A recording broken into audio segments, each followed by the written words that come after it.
คณะกรรมการขับเคลื่อนระดับผลเหนือพร้อม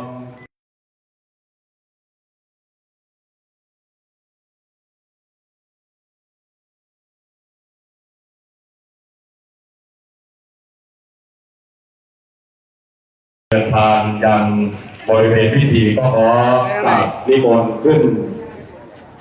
สู่วิหารหลวงพ่อซึ่งเป็นพระประธานประจำวัดบ้านไร่ณวิหารหลังนี้เพื่อกราบนมัสการสักการะพระประธานในวิหารขอ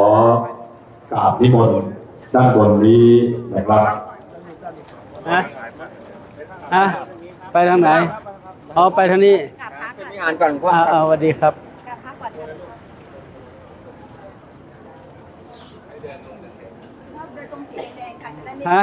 ไม่ใช่มันต้องจับด้วยพระเดชพระคุณหลวงพ่อพระเทพรัตนนายกประธานกรรมการคณะกรรมการการขับเคลื่อนระดับผลพร้อมคณะกรรมการการขับเคลื่อน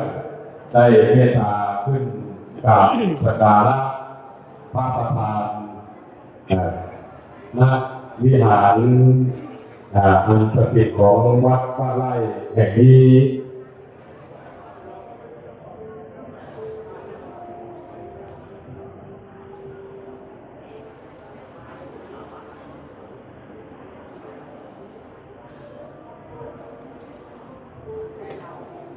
ก็ถวายหลวงพ่อถวายกรรมการ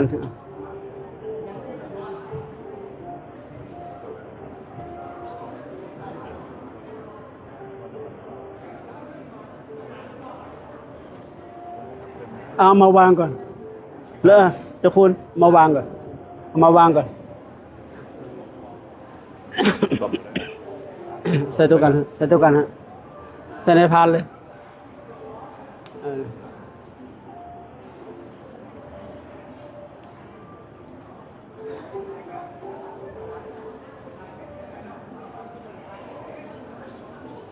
ครบไปยัง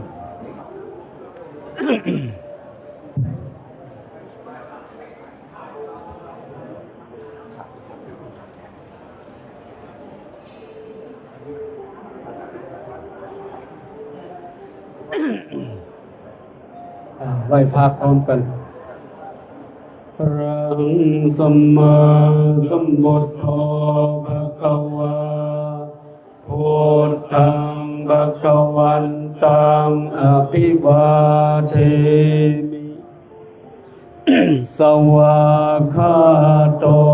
ภะคะวะตาธัมโม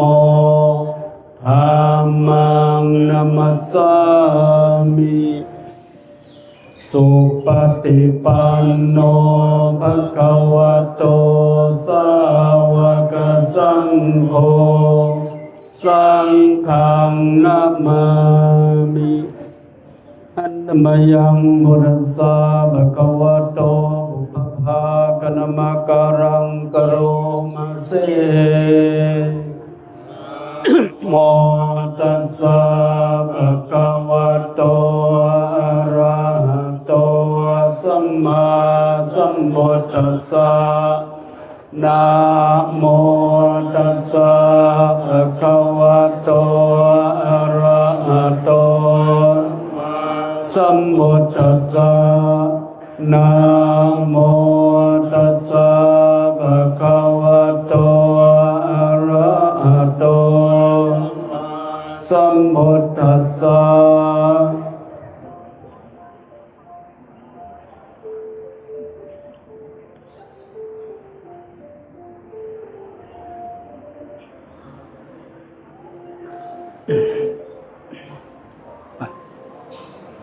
นี่เจ้าวาดเหรอครับไปวัดหลวงพ่อบ่อยนี่เลยครับไปนี่รองผู้ว่าเป็นคนละปูนจำทีวี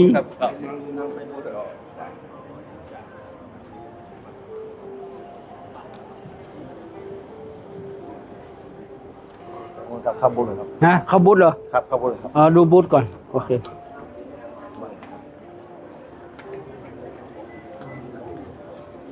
ก็ซบบูธสักหน่อย เออ ยังไม่ขึ้นศาลาน ายก วันนี้มีโรงเรียนในตำบลมาทำบุญด้วย อ่า ด้วยผู้สูงอายุที่จำ เมื่อพระเดชพระคุณหลวงพ่อประเทพรัตนนายก ปลอด ได้ พิษ กับ เอาทางนี้ก่อน พระประธานเป็นที่เรียบร้อยนำคณะได้กราบพระประธานแล้วก็ตอนนี้กำลังเข้าเยี่ยมชมนิทรรศการบูธต่างๆนะของวัดบ้านไร่นะโดยคณะกรรมการและ โรงเรียนมาไล่หน่อยให้ดู ญาติโยมประชาชนทุกส่วนได้นำมาจัด นี่ของโรงเรียน โรงเรียนมาไล่เรียนนักประถมครับ คณะกรรมการต่างๆอยู่ณขณะนี้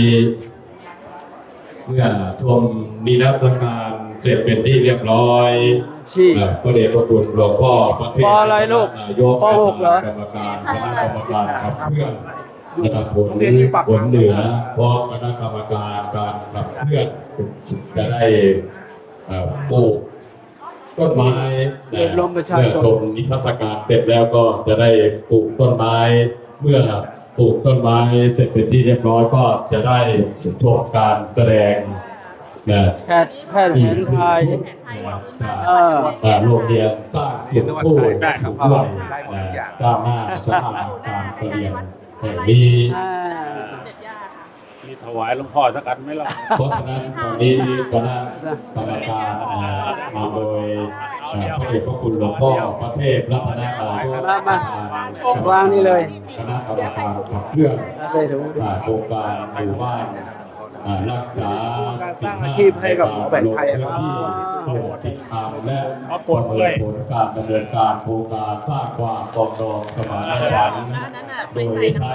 หลักธรรมทางพระพุทธศาส โม นา นาเด้อ หมู่บ้านรักษาศีลห้าคนเหนือตามแผนยุทธศาสตร์ชาติ20 ปี ได้ที่หนึ่ง ฮะ อ๋อ ที่โครงการเด็กน้ำครับของเทศบาลเทศนคร เออ ร่วมกับโรงเรียนครับ นี่หมอนวดเหรอ อันนี้เป็นโครงการเด็กฝึกน้ำครับเป็น อ๋อ เด็กครับอาจารย์นะฝึกเด็กไม่ตกน้ำนะครับแล้วก็ช่วยเหลือคนอื่นได้ อ๋อ เราได้ที่หนึ่งของประเทศมา4 ปีซ้อนแล้วนะครับ นาทีเป็นต้นไป ฝึกเด็กช่วยเหลือ CPR ครับ CPR เสร็จก็ฝึกเด็กว่ายน้ำเป็นพอว่ายน้ำเป็นเสร็จเด็กก็เป็นคุณหมอไปคอยช่วยเหลือแหล่งน้ำที่เสี่ยง มันดี เป็นมันดีเลยไม่ได้พวกมันอะไรคนหลวงพ่อ อันนี้ปีนี้เราต้องไปเอาจับเพชรมาครับที่หนึ่งของประเทศ แล้วนี่อะไร เนี่ยเด็กที่ต้องอยู่ในคอกของเมื่อก่อนนะครับทำคอกแล้วเด็ก5 ขวบเดี๋ยวนี้ทำ CPR เป็นหมดแล้วครับเวลาทุกคนหมดลมหายใจมันปั๊มหัวใจเป็นเด็กในตำบลเราครับ และขณะนี้เที่ยวชมนิทรรศการตามรูปต่างๆและการแสดงของหมู่บ้าน เทพนคร แม่บ้านเทพนคร อันนี้ยังไม่อยากได้นะ ดูเฉยๆ ไม่ค่อยสวยเท่าไหร่เนี่ย เอาไว้จำหน่ายให้ผู้ที่เวลาเขาเป็นสีดำราคา สี ถูก ฟ้าก็มี สีนี้ก็มี เพิ่งเคยเห็นเนาะ เดี๋ยวนี้แบบไปตามยุคตามสมัยค่ะบางคนเขาก็ไม่อยากเป็นโทนนี้อยากให้มีสีสันก็เลยอยาก คนตายเกิดวันศุกร์ต้องเอาสีฟ้า นี่สีอังคารนี่วันเสาร์อาตมาวันเสาร์ นี่กลุ่มสมาธิกลุ่มไม้กวาดกับตัวสร้างอาชีพให้แม่บ้าน โอ้เห็นไม้กวาดที่เชียงรายอ่ะ โยม เขาทำลายสวย เขาถักอ่ะ เดียว ขนาดเราจะขอซื้อไม่ให้เลย สวยมาก เขาถักกับของเชียงราย น้ำอย่างเดียว เป็นน้ำสมุนไพรไงน้ำสมุนก่อนก็ได้ครับเป็นน้ำสมุนไพรน้ำสมุนก่อนให้น้ำอะไรเลยยกคนหวายดิ น้ำอะไร ยกต้องคนหวาย อาผลาเนี่ย ที่ก่อน อันนี้ชิมกับข้าวหลีมะนาว น้ำผลา แบบชาก็มีนะคะแบบไม่หวาน อันนี้สมุนไพรในตำบลครับ แบบไม่หวานอันนี้ไม่หวาน ไว้ระบายนี่กลุ่มสมาชิกกลุ่มหนึ่งครับ ผักแบบใหม่ครับ อันนี้อร่อย ผักสลัดพวก นี่อร่อยเนี่ย แต่เลยเวลาอย่าง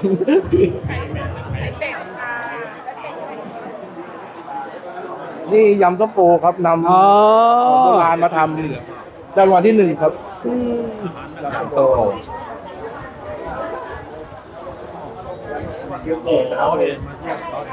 เวลา ต้องมาภาคเช้า เวลาที่ลำพูนถ้ามียำส้มโอนะอาตมานี่จองเลย แต่อันนี้จองไม่ได้ จองไปลำพูนก็ได้ ที่กลุ่มผ้าไหมตรงนี้นำเสนอได้เลย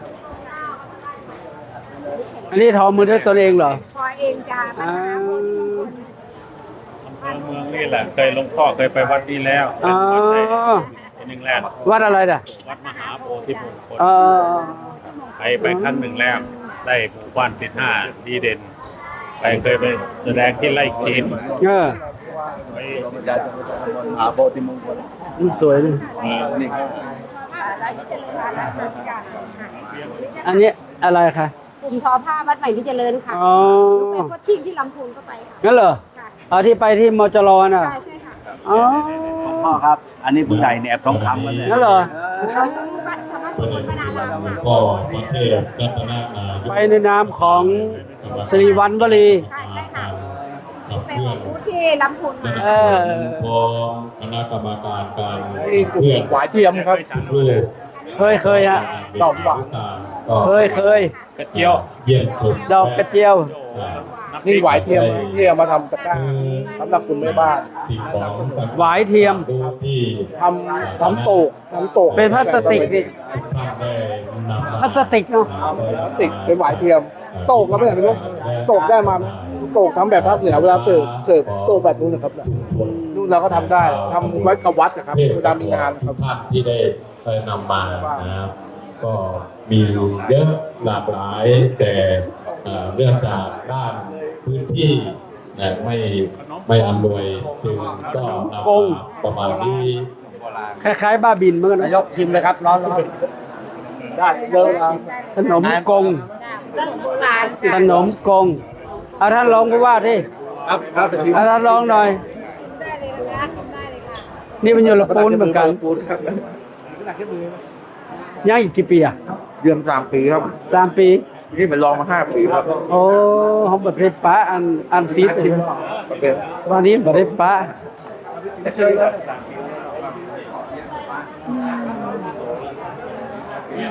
ปอเปียะปอเปียะ ก็โดยมีพระเดชพระคุณ อ๋อ แล้วก็ เขาทำโน่น ก็ครูวชิระคุณนำพิพัฒน์ ทำกันเยอะครับพ่อ ผู้รักษาการแทนเจ้าคณะจังหวัดกำแพงเพชรได้เมตตาทา อาวุโสก็ทำได้ครับ พระเดชพระคุณหลวงพ่อพระเทพรัตนนายก นี่พืชผักในหมู่บ้านครับ ประธานคณะกรรม บ้าน การ ผู้สูงอายุเขาปลูกผักในหมู่บ้านแล้วนำมาขาย กับเพื่อน ผมทำตลาดนัดเลย ระดับผลได้เยี่ยมชมนะพร้อม กาดหวาน พระเจ้าอธิการวิเชียรปัญญาวชิโรเจ้าวาดวัด อันนี้กำเท่าไหร่ เจ้าคณะตำบลเทพนครได้ สวนก็10 บาท พร้อม เผื่อพวงก็10 บาทของในส พ ว ระ นนะคะ ครูโกศลวชิรกิจผู้รักษาการแทนเจ้าคณะอำเภอเมืองกำแพงเพชรได้พาคณะ หน่อละเท่าไหร่นะ เยี่ยมชมทักทายตามบูธ เอ้ย ต่างๆนะ ลูกศิษย์เราไปไหน รองผู้ว่าท่านนายกกำนันผู้ใหญ่บ้านนะได้พา หนอละ10 บาทป่ะซื้อกำลังเอาหมดเลย มีในสวนประมาณ500 กิโล เอาแค่เนี้ยเอาแค่นี้ ก็จะได้ หมดเลย เอาแต่นี่เอาแต่เฉพาะนี่เอาแต่เฉพาะนี่ ต้นไม้นะ ไม่มีสารเคมีพ่อ เออ เดินตรงนี้แล้วก็อ้อม ป่ะ นิดนึงนะท่านปลัดวิเชียรนะเจ้าวาดได้พาพระเดชพระคุณหลวงพ่อไปปลูกต้นไม้ ท่านเจ้านิดบ้านอยู่ไหนไปเดียวเนี่ย ต้นไม้ บ้านหลังไปอยู่ลำพูนจะมีครอบครัวครับภรรยาอยู่กรุงเทพครับ อ๋อ เป็นการสร้างพื้นที่สีเขียวและการรักษา ไปเอามาหาล้อมที่ครับ แวดล้อมนะตอนนี้พระเดชพระคุณหลวงพ่อพระเทพรัตนนายกประธานกรรมการคณะกรรมการการขับเคลื่อนระดับผลเหนือพร้อมคณะกรรมการการขับเคลื่อนให้เมตตาเดินทางไปปลูกต้นไม้นะปลูกต้นไม้เพื่อ ปลูกก็ไม้ เป็นการสร้างพื้นที่สีเขียวและการรักษา สิ่งแวดล้อมให้กับทางวัดบ้านไร่และชาว นี่เหรอ ประจำจังหวัด อ๋อนี่ต้นอะไร นี่ต้นพิกุลครับพ่อพ่ออยู่ข้างหลัง ฮะเดี๋ยวจะให้เห็นป้าย ต้นก็อยู่กับ ต้นอะไรเก่ง เราไม่ พิกุลเนาะพิกุลต้นไม้ประจำจังหวัดเอามาทั้งนี้ ต้นไม้ประจำจังหวัดครับต้นพิกุล เอาหลวงพ่อหลวงพ่อ จับด้วยกันลงหมดจับด้วยกันเนี่ยเอาละเขาจะได้ถ่ายภาพ ไปเอาโน่นอีกท่านผู้บ่าวเลยท่านผู้บ่าวเลยเดี๋ยวเป็นพยานให้ ประเดชพระคุณหลวงพ่อพระเทศรัตนนายกประธาน อันนี้ต้น คณะกรรมการ ของพระเจ้าอยู่หัวนี่ ครับรวงพึ่งครับ ระดับ หลวงพ่อ คนเดชครับพ่อคณะกรรมการ พ่อจับ ขับเคลื่อนได้เมตตา พึ่ง ปลูก ถวาย ต้นไม้ เอาละ ท่าน ถ่ายรูป จังหวัดกำแพงเพชรท่านนายกเทศบาลตำบลเทศนครกำนันผู้ใหญ่บ้านก็พร้อมปลูกต้นไม้และลูกที่ เอาทุกเจ้ามาทางพี่เจ้ามาทางพี่ เมืองกำแพงเป็นเมืองผลไม้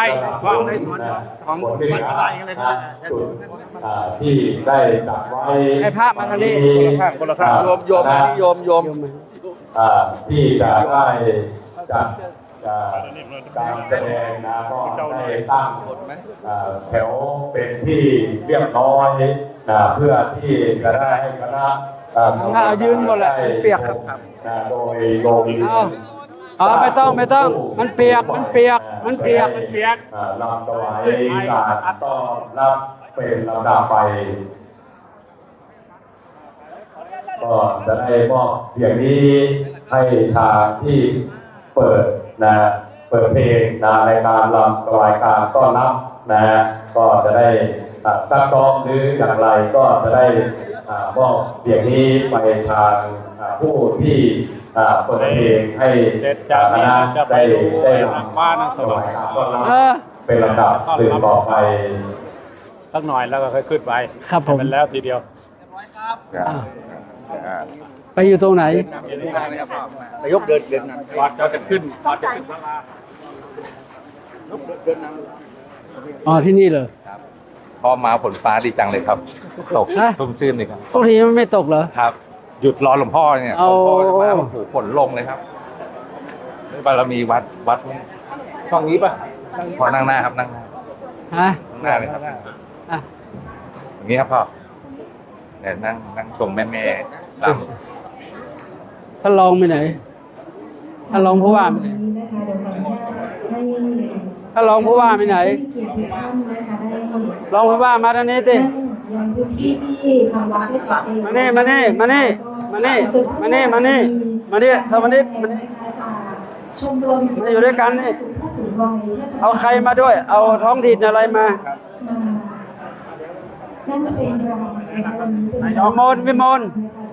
วิมลมุนี จากทีมการแสดงเป็นทำงานให้ได้รับชมกันนะคะต้องบอกว่าการแสดงชุดนี้นะคะก็มีทั้งในส่วนของ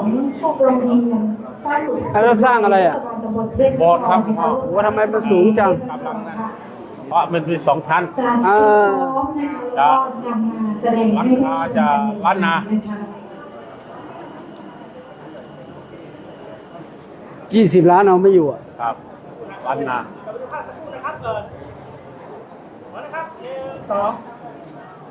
เปิดเพลงเลยแล้วถ่ายไปเลย เริ่มได้เลยนะ ทั้งจะชมทั้งจะกินเลยนะ อะไร ไอติม อ๋อ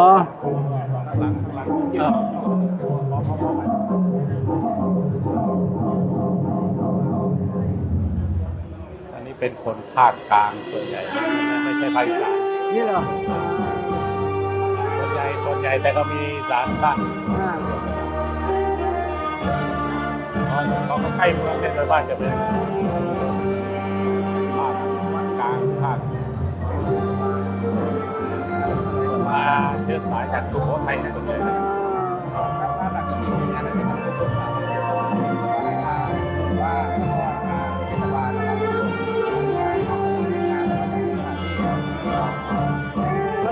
ว่าเป็นคนลำพูน คนละคนได้ไหม ในเมืองนั่นแหละ วันนี้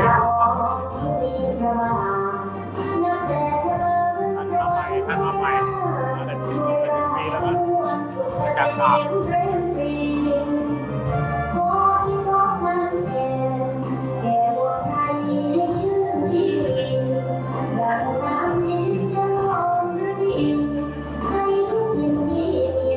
นี่ทำไมไม่เป็นก้อนที่รับไม่ได้เลยมีทุกบ้านเลย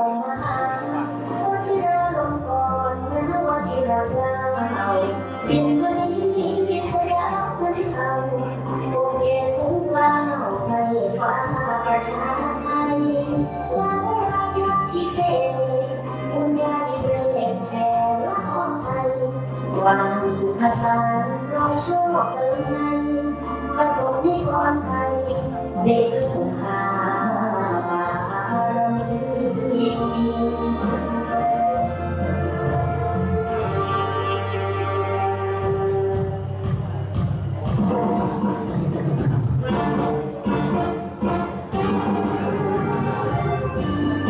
ข้างหลังด้วย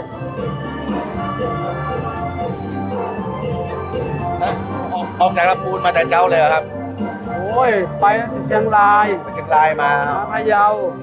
อ๋อครับ แล้วก็ไประยองแล้วก็ ตลอดเลยครับ มานอนที่นครสวรรค์ อ๋อ แล้วมานี่เดี๋ยวกลับไปนอนนครสวรร น ค์ ครสวรรค์ จะเข้าอำเภอแม่เปิล เขาไปเปิดนครสวรรค์ มาได้6 คืนนะค่ะ ครับ เขาไม่ให้เกิน7 คืน ครับ เดี๋ยววันนี้บางส่วนเขาไปวัดสักทีแล้วก็หมู่ทุกเจ้าเชียงใหม่นี่เป็นกรรมการหลายตน ครับ ไม่เป็นเจ้าภาพศพเจ้าเมืองเป้าว อ๋อครับ วัดพรหมวงศาราม ที่เหลือก็มาเนี่ยค่ะ เดี๋ยววันที่17จะไปพิจิตร ครับ เข้าเพชรบูรณ์เข้าพิษณุโลก6 จังหวัดอ่ะท่าน ครับครับ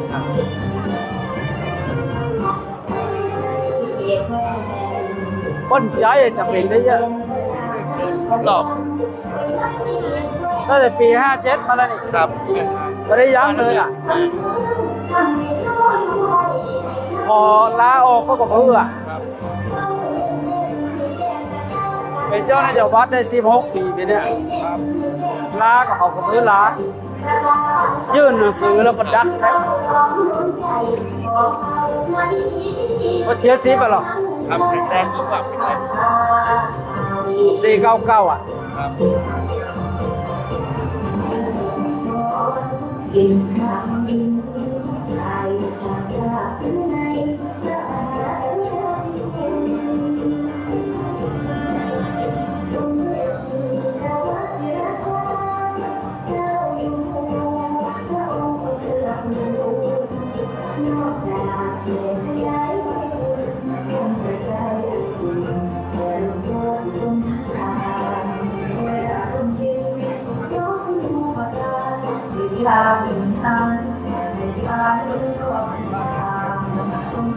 วันนี้นะครับ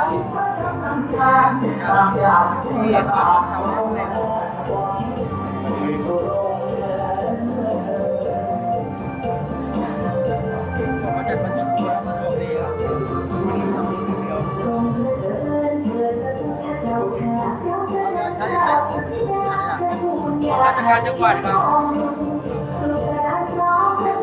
729 คน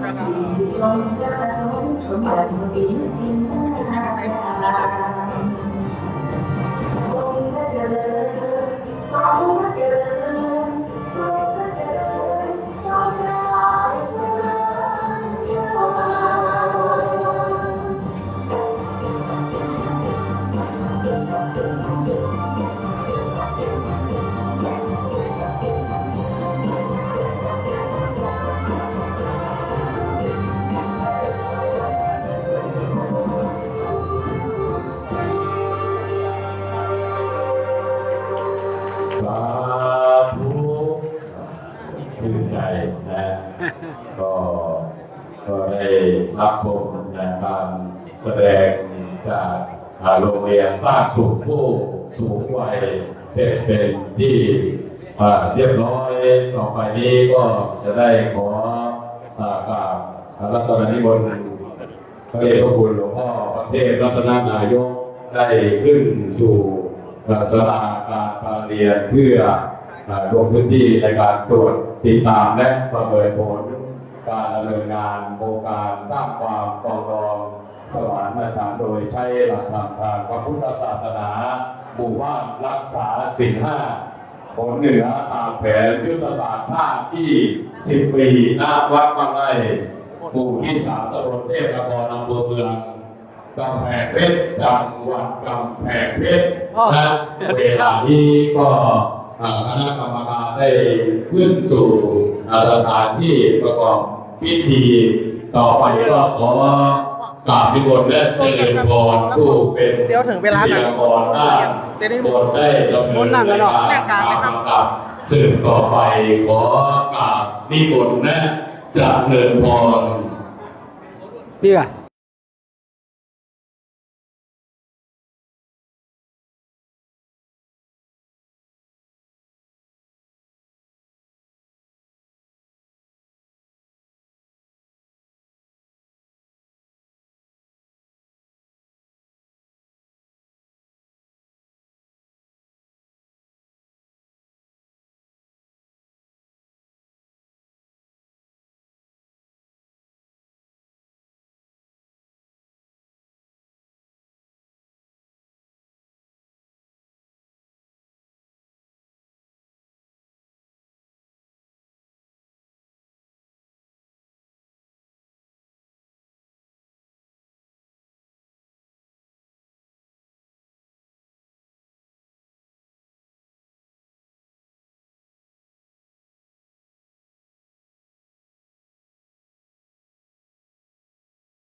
เด็จพระมหาราชมังคลาจารย์ของเราอารัธนาด้วยความเคารพเป็นสูงครับ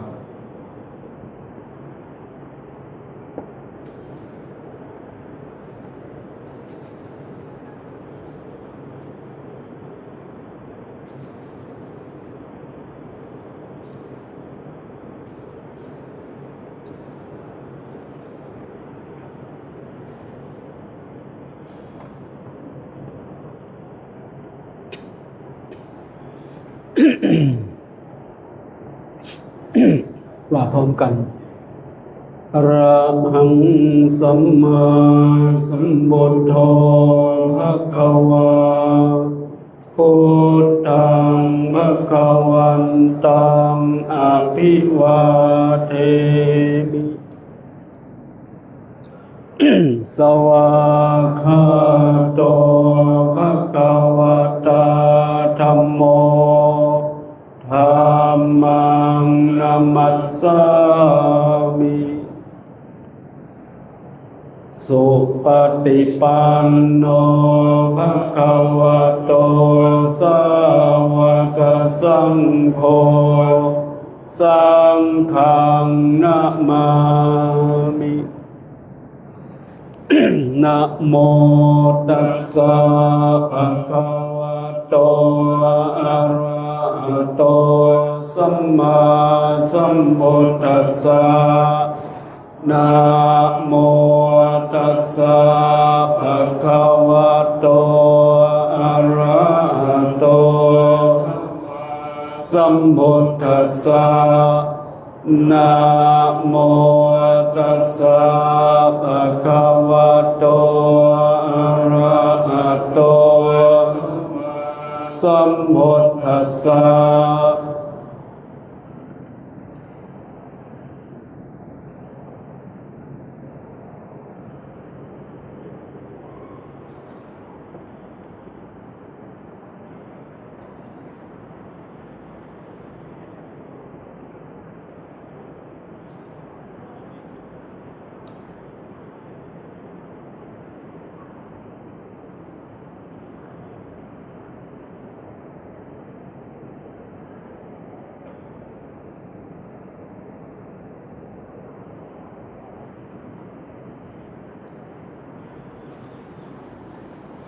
พันตาน้อยเบาเนาะโต๊ะนะคนละเขต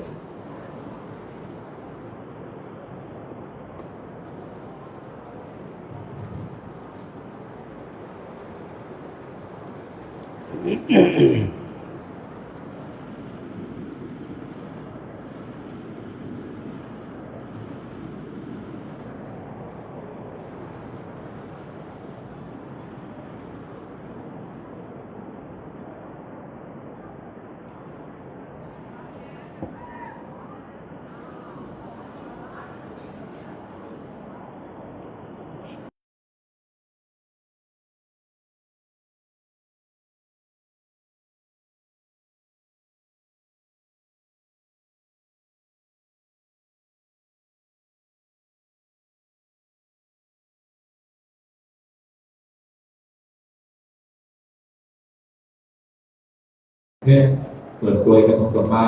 หน้าพระบรมฉายาลักษณ์พระบาทสมเด็จพระเจ้าอยู่หัว แล้วป้าปุ๊บหรอปีเก่าปีแล้วเนี่ย เชิญแขกเกียรติท่านอีกครึ่งหนึ่ง คลองลานที่เขาไปคลองลาน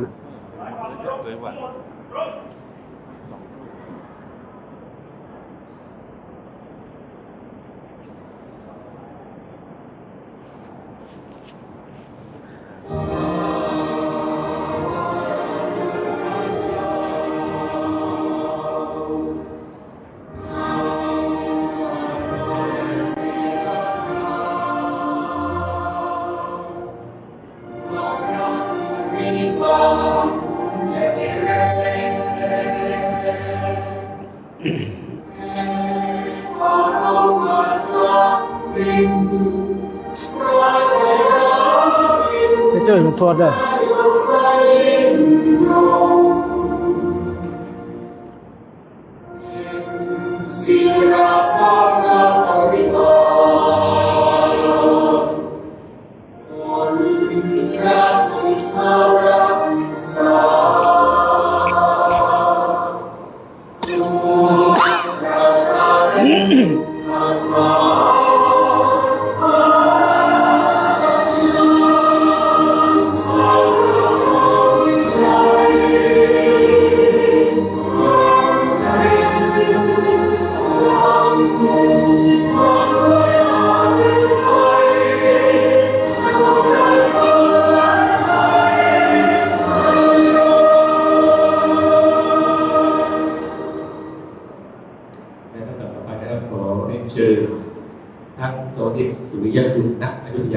ว่าราชการจังหวัดกำแพงเพชรจุดเครื่องน้อยถวายสักการะพระฉายาลักษณ์สมเด็จพระนางเจ้าสิริกิติ์พระบรมราชินีนาถพระบรมราชชนนีพันปีหลวงพร้อมจุดเครื่องน้อยถวายสักการะพระรูปสมเด็จพระเจ้าลูกเธอเจ้าฟ้าพัชรกิติยาภานเรศธิราเทพยาวดีกรมหลวงราชธานีพิจิตรสิริพัชรมหาวชรราชธิดาขอเชิญครับ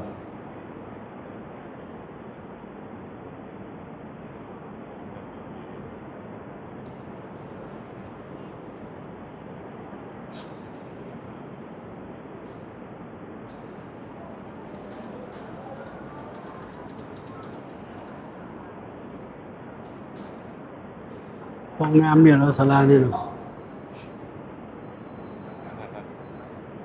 ถ้ามันไปมันสัก2 รอบ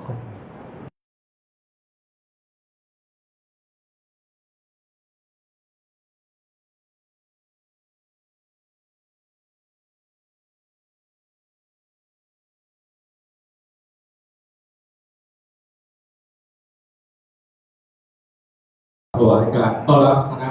กรรมการขับเคลื่อนระดับคนเหนือน้อมประกาศเจตนารมณ์น้อมหัวหน้าส่วนราชการและประชาชนขอเรียนเชิญครับ กับนมัสการพระเทพรัตนนายกประธานคณะกรรมการขับเคลื่อนระดับคนเหนือและคณะกรรมการทุกรูปด้วยความเคารพอย่างยิ่งกับผมนายเสาวนิช สุริยกุลนายุทธยารองผู้ว่าราชการจังหวัดกำแพงเพชรในนามพุทธศาสนิกชนจังหวัดกำแพงเพชรรู้สึกยินดีปลื้มปิติเป็นอย่างยิ่งที่ได้มีโอกาสถวายการต้อนรับพระเดชพระคุณพระเทพรัตนนายกประธานคณะกรรมการขับเคลื่อนระดับคนเหนือที่ได้เมตตาลงมาตรวจติดตามการประเมินผลการดำเนินการโครงการสร้างความปรองดองสมานฉันท์โดยใช้หลักธรรมพุทธศาสนาหมู่บ้านรักษาศีล 5บ้านไร่หมู่ที่ 3ตำบลเทพนคร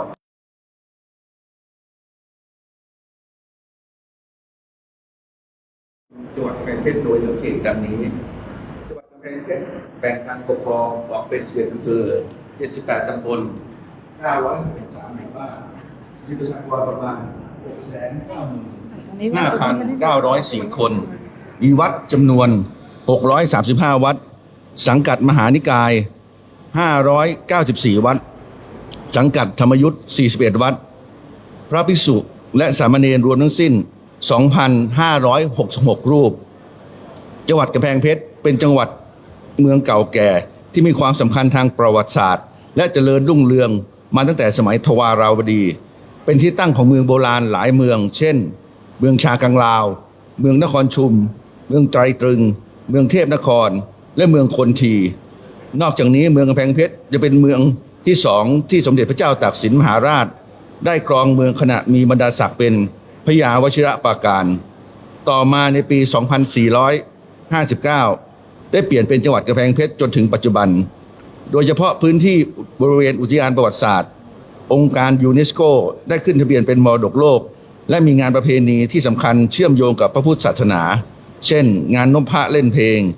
งานศาสตร์ไทยกล้วยไข่เมืองกำแพงเพชรสำหรับการดำเนินการขับเคลื่อนโครงการสร้างความปรองดองสมานฉันท์โดยใช้หลักธรรมทางพุทธศาสนาหมู่บ้านรักษาศีล 5จังหวัดกำแพงเพชรได้รับความเมตตาจากคณะสงฆ์จังหวัดกำแพงเพชรร่วมกับหน่วยงานทุกภาคส่วนร่วมกันบูรณาการเพื่อให้เกิดการขับเคลื่อนการดำเนินการโครงการสร้างความปรองดองสมานฉันท์โดยใช้หลักธรรมทางพระพุทธศาสนาหมู่บ้านรักษาศีล 5บรรลุตามวัตถุประสงค์ที่ตั้งไว้โดยเฉพาะการส่งเสริมสนับสนุนให้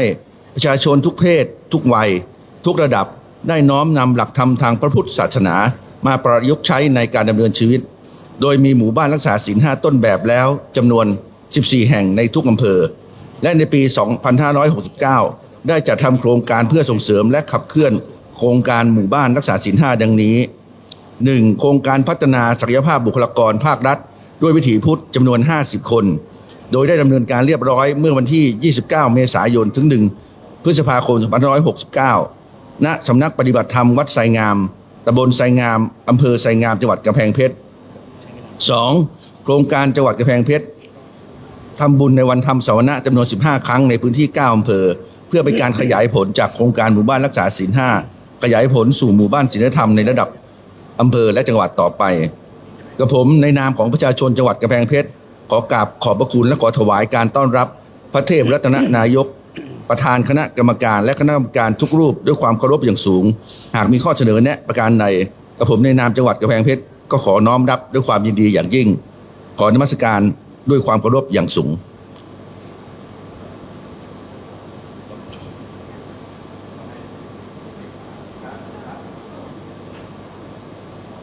ต่อไปเป็นคำประกาศเจตนารมณ์นะครับเชิญกล่าวตามกับผมนะครับข้าพเจ้าขอประกาศเจตนารมณ์ของจังหวัดกำแพงเพชรว่าจะรักษาและส่งเสริมไว้ซึ่งสถาบันหลักของชาติศาสตร์กษัตริย์ไว้ให้เป็นที่เชื่อชูยิ่งพร้อมจะนำหลักคุณธรรมจริยธรรมไปปฏิบัติตามหลักธรรมให้เจริญมั่นคงถาวรเพื่อสืบสานเจตนารมณ์และต่อยอดหลักคุณงามความดีในพระพุทธศาสนาให้ประชาชนและเยาวชนลูกหลานได้นำไปปฏิบัติอย่างถูกต้องดีงามในชีวิตประจำวันสืบไป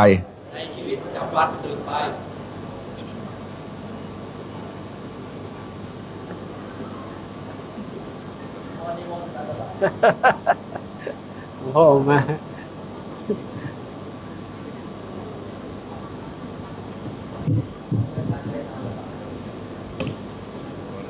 นี่เบ็ดเดี๋ยวต้องถวายคารวะหลวงพ่อนู่นนะอย่าเอาเนี่ยโน่นหมดเลยโฆษกไปไหนเปลี่ยนหมดเอาโน่นเลยเพราะเป็นเจ้าหน้าผา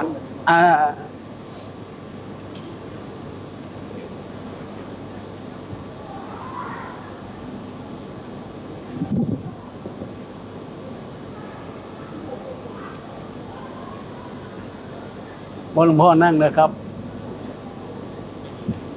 พ่อไปวัดสะเกษมาเหรอไปวัดสะเกษไหมอ๋อหลวงพ่อนั่งเหรอ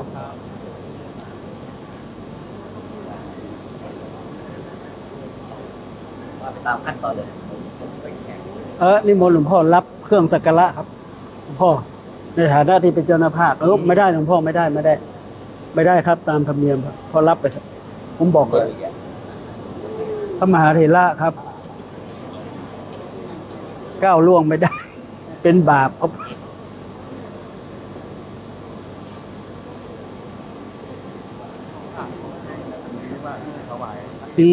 บอกไปแล้วอย่าตายกับพวก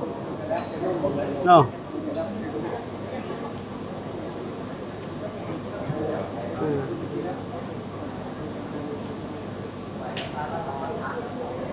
หลวงพ่อนั่นแหละครับหลวงพ่อเป็นผู้แทนครับพวกเป็นลูกน้องครับไม่เอาครับเอาโน่นหมดเลยเอาหลวงพ่อหมด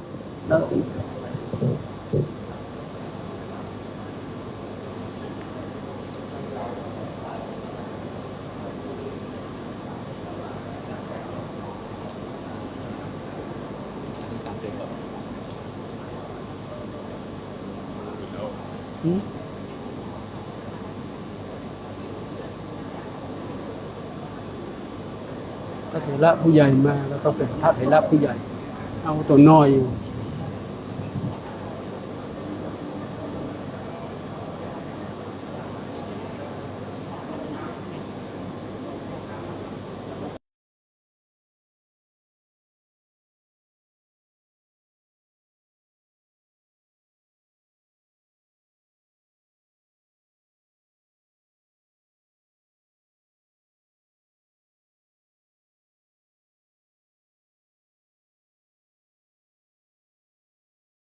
พระคุณ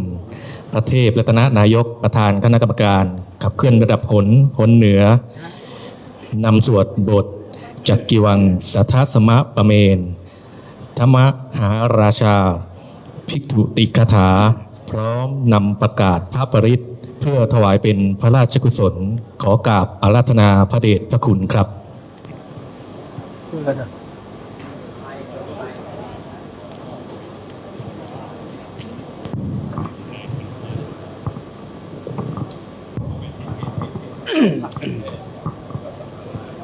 เปิดเอาใจกันช่วยกัน มหาวชิลาลังกรโนทายานังปิยคติโยมหาเตชานุภาโวจะบาหุสัตถวิจังคโนทานอังกตัญยุตาทาเยปุตตาทิติภาคารโวทยามานัสสัมปันโนสัทธาการณโกวิโทสังฆหาโนปทานเนนะธรรมิการาคโคติยาสัพเพสังสัมมนานัมปิสัพเพสังรันทวาสินังสัพพกิจจานิคาเรติสารัตถิกานิสัพพโสมหาราชาสังเคหิอเนเกหิสัมมาปิโตสรัตถวทิสันธาเนติระจิตโตอนินทิโยตัสมาทานเนนรินโทยังสัมปุณณปุญญาปารมีวราสัจจกิวังการสันตสมโมโหติขัตติโยรัตนัตตยานุภาเวนราโชนังปุญญเตจะสาปรเมนธรรมหาราชาธิกายโยโกนิรามโยวันนวาภลสัมปันโนสุขิโตโหตุสัมปทาราธาภิปาลโนปายังวิจารยังวโยนิโสราชังธรรมเมนะกาเรตุราชธรรมังอโกยังสัมบุตตัสสะสนังเศษทังอุปัฏฐัมภโตทานโสปปตุสัมปโสตินจะสัมพันจะชยมังคลังจิรังราเจปติทาตุสัทธาภัทรานิปัสสตุสัพพันตลายยโมคายเทวราคันตุนังสัทธาติต่อไปว่าพร้อมกันเป็นวักไปสับเครื่องปลื้มใจอย่างใดอย่างหนึ่งในโลกนี้หรือโลกอื่นหรือรัตนะใดอันประณีตในสวรรค์ทราบเครื่องปลื้มใจและรัตนะอันนั้นที่จะเสมอด้วยพระตถาคตไม่มี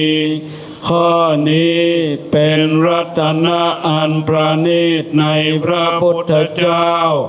ด้วยสัจจาวาจานี้ ขอความเป็นสวัสดิมงคลจงมีแด่พระบาทสมเด็จพระวชิรเกล้าเจ้าอยู่หัวและพระบรมวงศานุวงศ์พระสักกยมุนีผู้มีพระฤทัยตั้งมั่น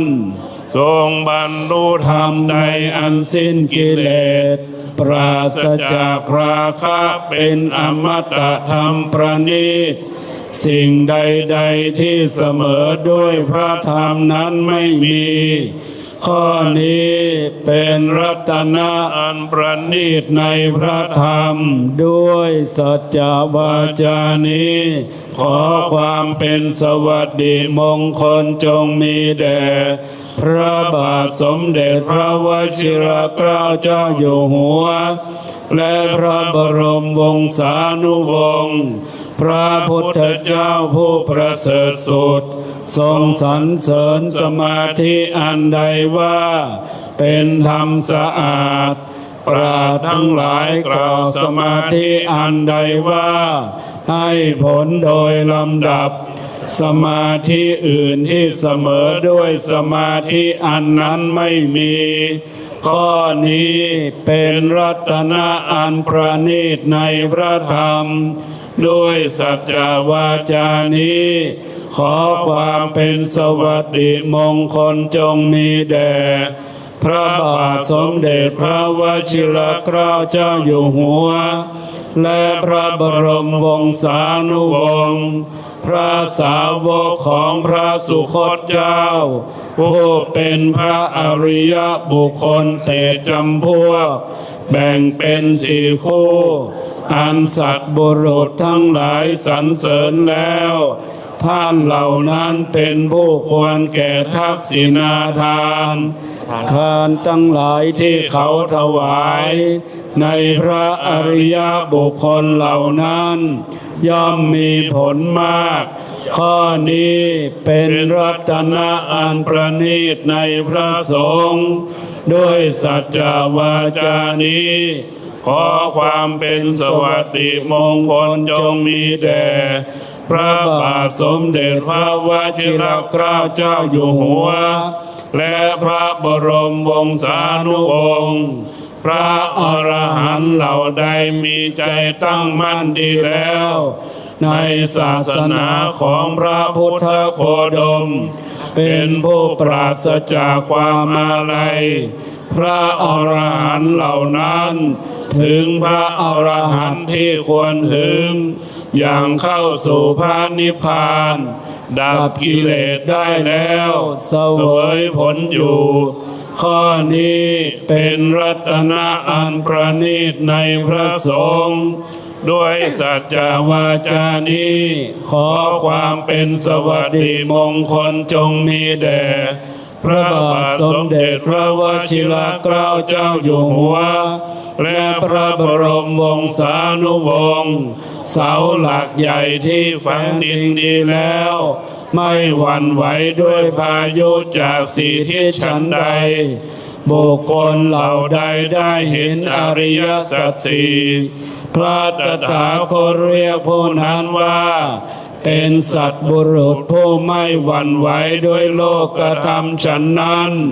ข้อนี้เป็นรัตนะอันประณีตในพระสงฆ์ด้วยสัจจวาจานี้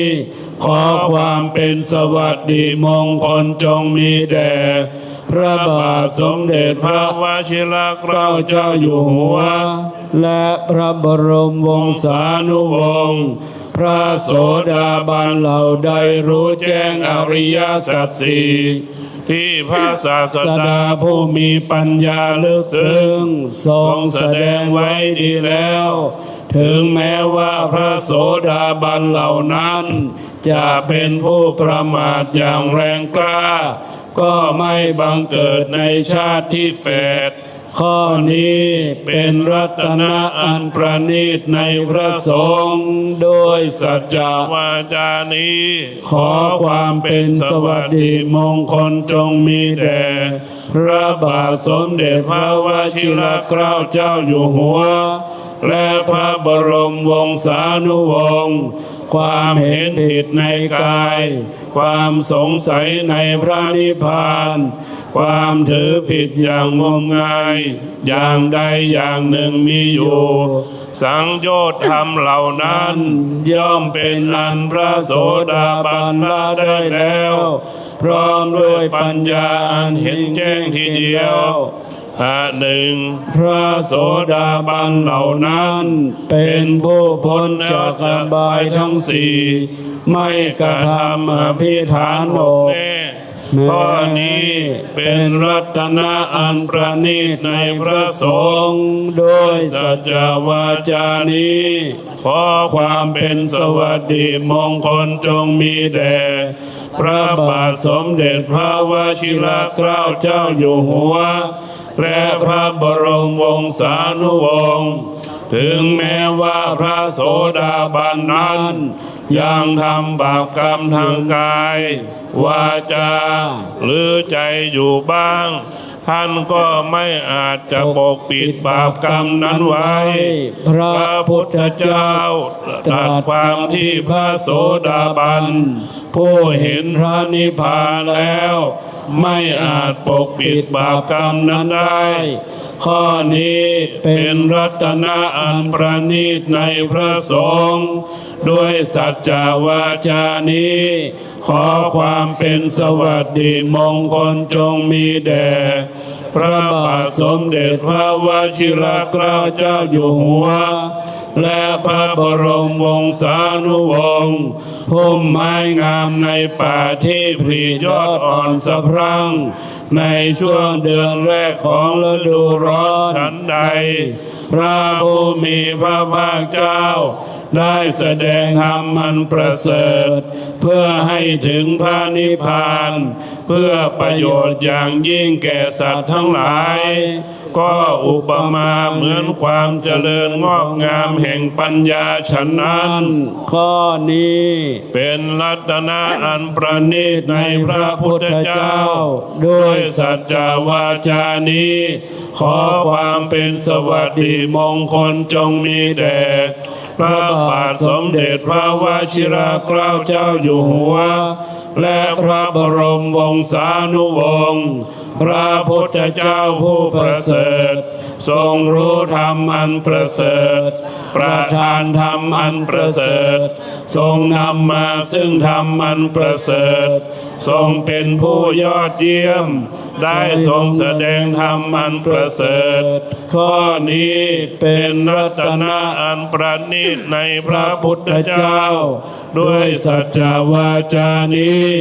ขอความเป็นสวัสดิมงคลจงมีแด่พระบาทสมเด็จพระวชิรเกล้าเจ้าอยู่หัวและพระบรมวงศานุวงศ์กรรมเก่าของพระอรหันต์เหล่าใดสิ้นแล้วกรรมนำเกิดพบใหม่ย่อมไม่มีพระอรหันต์เหล่าใดมีจิตอันหน่ายแล้วในภพต่อไปพระอรหันต์เหล่านั้นมีพืชสิ้นแล้วมีความพอใจงอกไม่ได้แล้วเป็นผู้มีปัญญา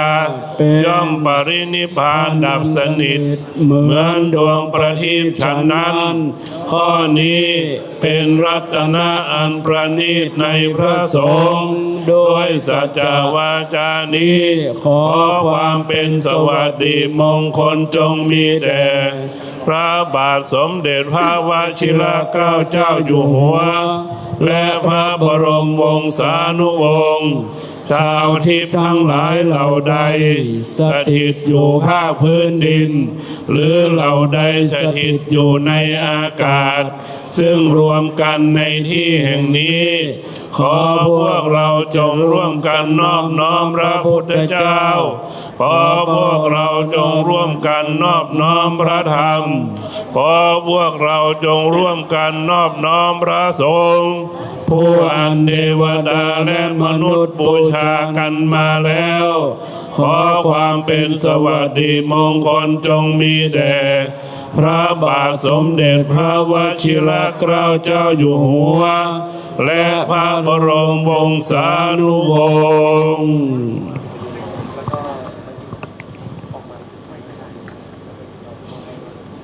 ลำดับต่อไปขอเรียนเชิญมัคคทายกน้อย จากโรงเรียนเฉลิมพระเกียรติสมเด็จพระศรีนครินทร์กำแพงเพชรในพระราชูปถัมภ์สมเด็จพระเทพรัตนราชสุดาสยามบรมราชกุมารีอาราธนาศิลป์ขอเรียนเชิญครับ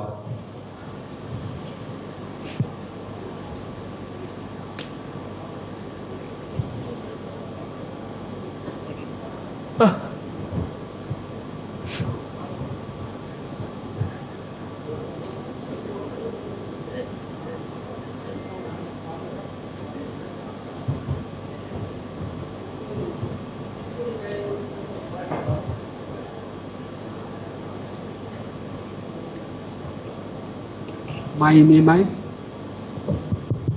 มีละดังละ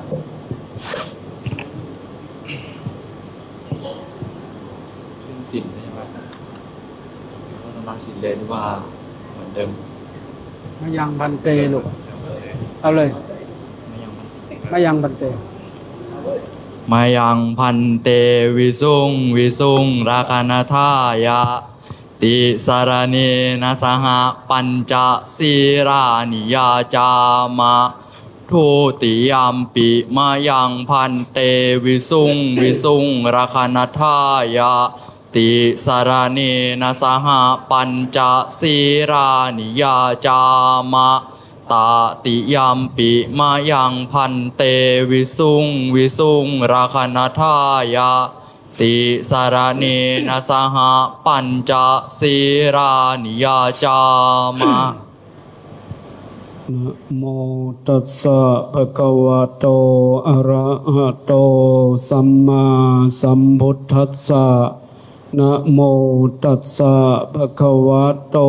อะระหะโตสัมมาสัมพุทธัสสะนะโมตัสสะภะคะวะโตอะระหะโตสัมมาสัมพุทธัสสะนะโมตัสสะภะคะวะโตอะระหะโตสัมมาสัมพุทธัสสะนะโมตัสสะภะคะวะโตอะระหะโตสัมมาสัมพุทธัสสะนะโมตัสสะภะคะวะโตอะระหะโตสัมมาสัมพุทธัสสะพุทธังสรณังคัจฉามิพุทธังสรณังคัจฉามิธัมมังสรณังคัจฉามิธัมมังสรณังคัจฉามิสังฆังสรณังคัจฉามิสังฆังสรณังคัจฉามิทุติยัมปิพุทธังสรณังคัจฉามิ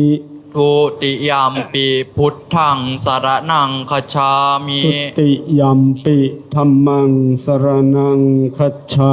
มิทุติยัมปิธัมมังสรณังคัจฉามิทุติยัมปิสังฆังสรณังคัจฉามิทุติยัมปิสังฆังสรณังคัจฉามิตติยัมปิพุทธังสรณังคัจฉามิตติยัมปิพุทธังสรณังคัจฉามิตติยัมปิธัมมังสรณังคัจฉามิตติยัมปิธัมมังสรณังคัจฉามิตติยัมปิสังฆังสรณังคัจฉามิตติยัมปิสังฆังสรณังคัจฉามิปานาติปาตาเวระมณีสิกขาปัทังสมาธิยามิปานาติปาตาเว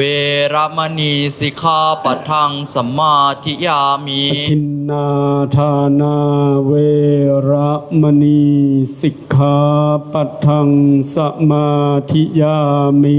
อาทินาทานาเวรมณีสิกขาปัทังสมาธิยามิกาเม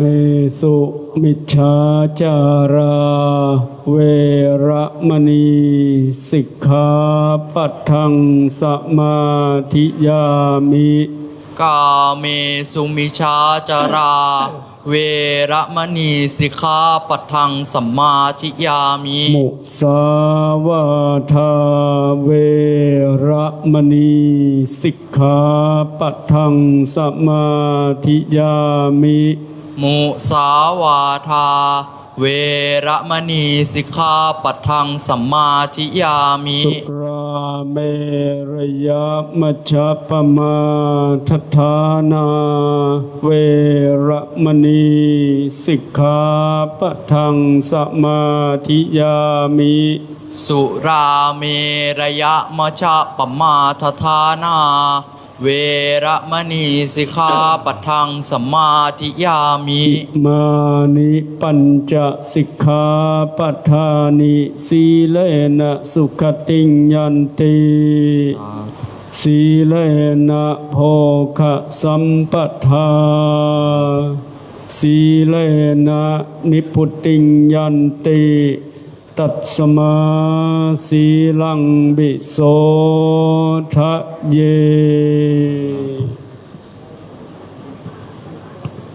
กราบสามลูกกราบสามพร้อม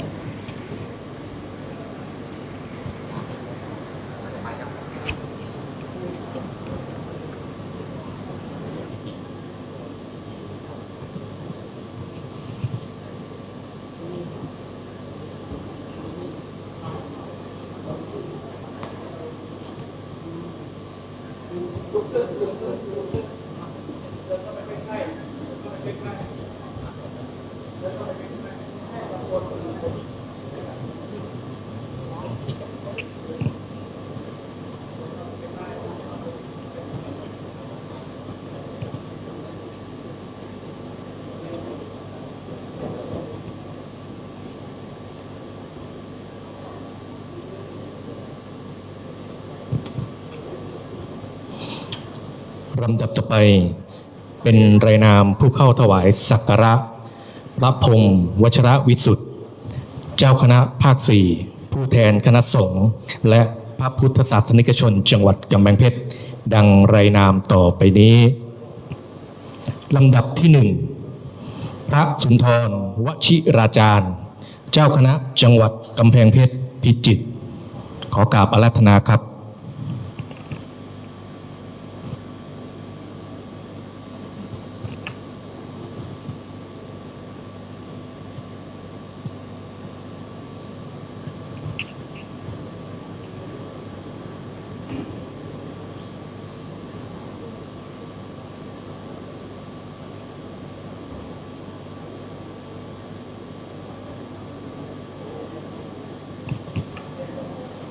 ลำดับที่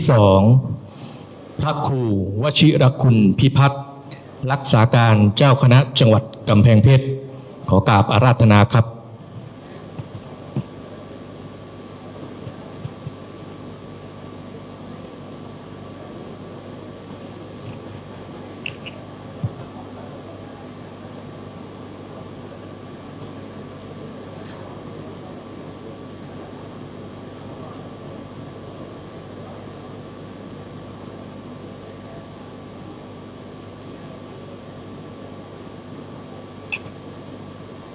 ลำดับที่ 3 เจ้าอธิการวิเชียรปัญญาวชิโรเจ้าอาวาสวัดบ้านไร่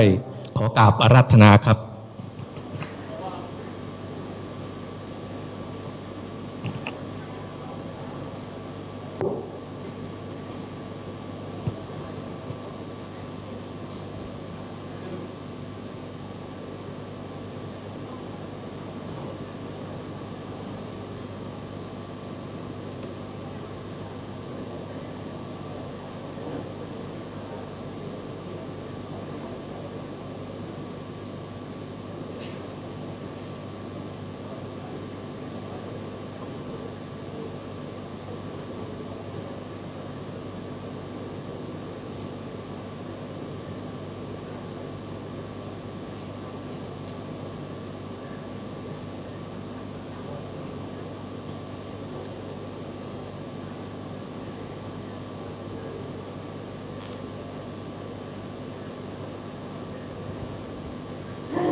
ลำดับที่ 4 ท่านสวรนิต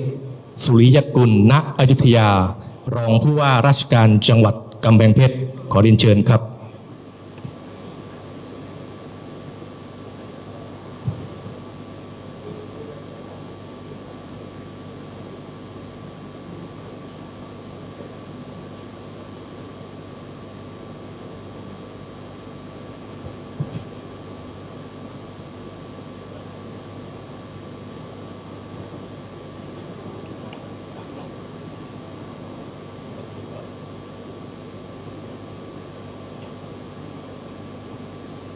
ลำดับที่ 5 ท่านดุษฎีพุทธัง ปลัดจังหวัดกำแพงเพชร ขอเรียนเชิญครับ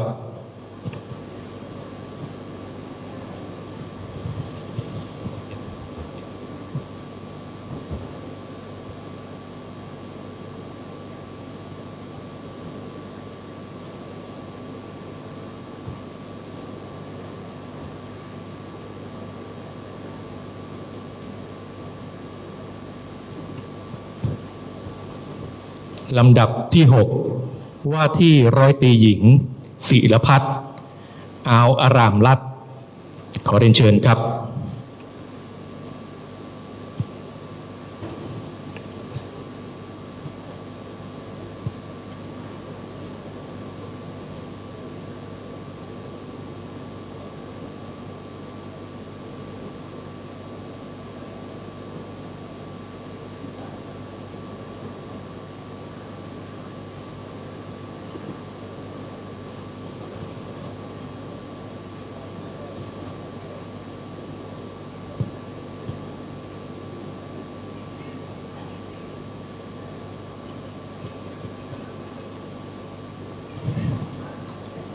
ลำดับที่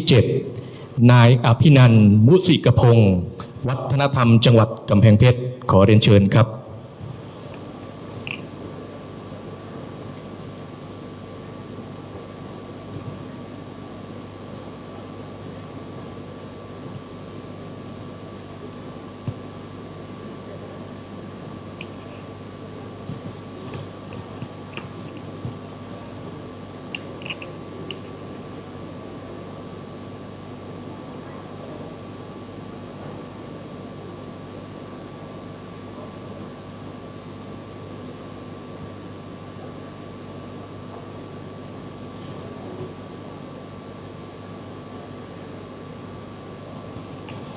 ลำดับที่ 8 นายสมเกียรติชื่นอยู่ นายอำเภอเมืองกำแพงเพชร ขอเรียนเชิญครับ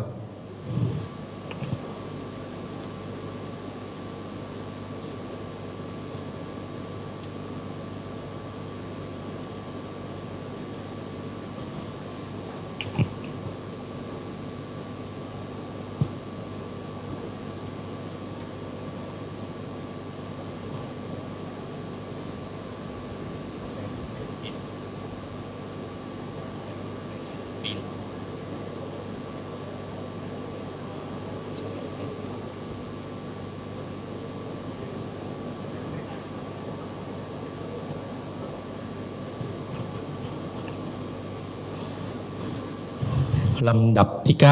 9 พันตำรวจโทนิกสันแสนเตปิน ผู้แทนรองผู้กำกับป้องกันปราบปรามสถานีตำรวจภูธรเมืองกำแพงเพชร ขอเรียนเชิญครับ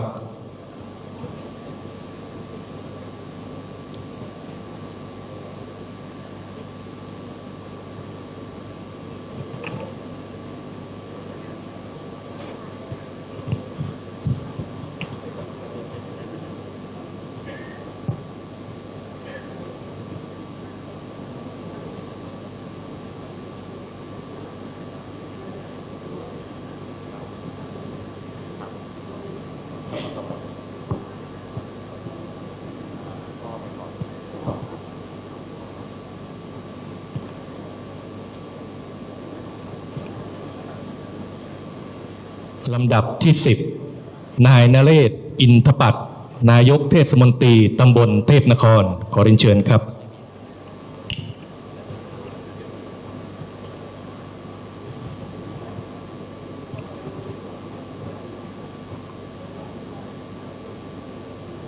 ล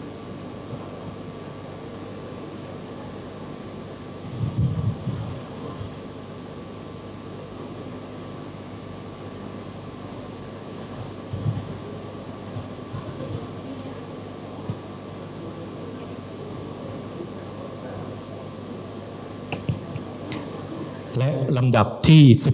11 นายจอมไก่แจ้ผู้ใหญ่บ้านหมู่ที่ 3 บ้านไร่ขอเรียนเชิญครับ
นายอำเภอเมืองกำแพงเพชรขอเรียนเชิญครับ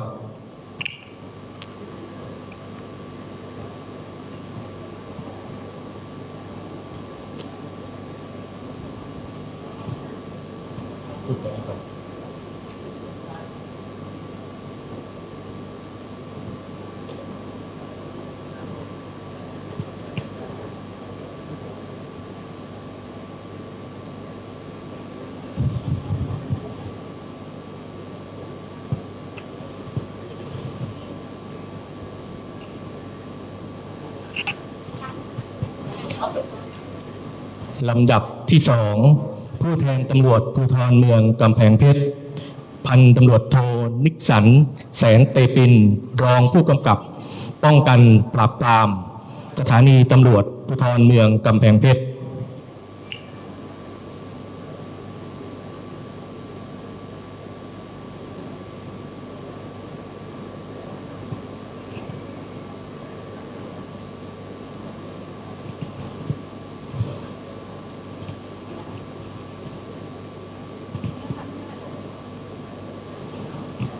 ลำดับที่สามนายนเรศอินทปัตย์นายกเทศมนตรีตำบลเทพนคร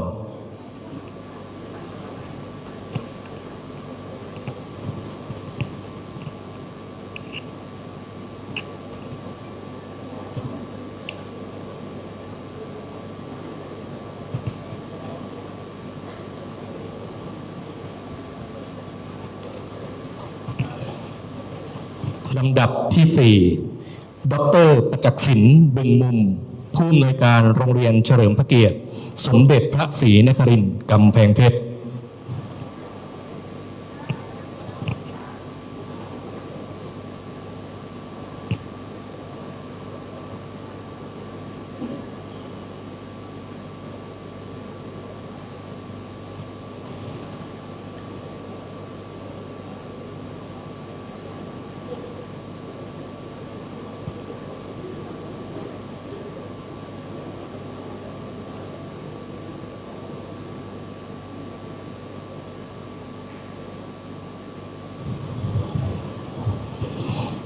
ลำดับที่ห้า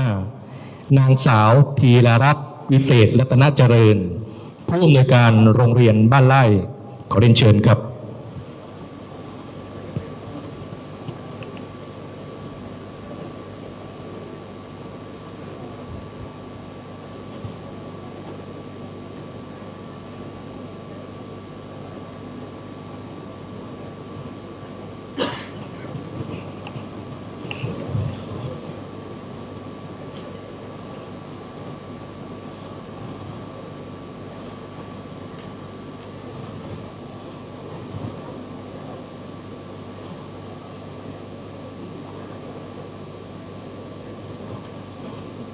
ลำดับที่6นางบุษบงไม้หอมผู้อำนวยการโรงพยาบาลส่งเสริมสุขภาพตำบลบ้านไร่ขอเรียนเชิญครับ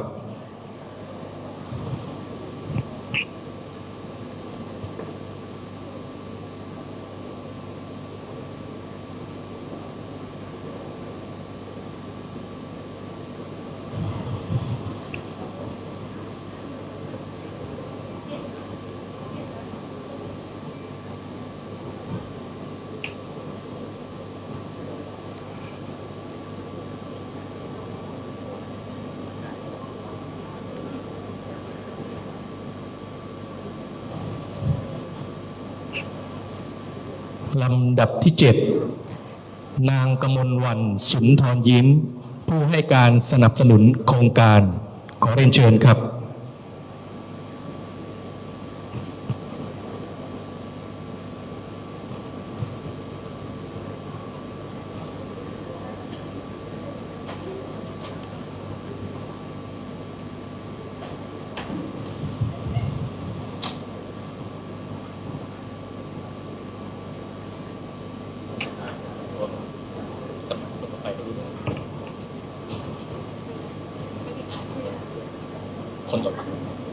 คนต่อไปกำนัน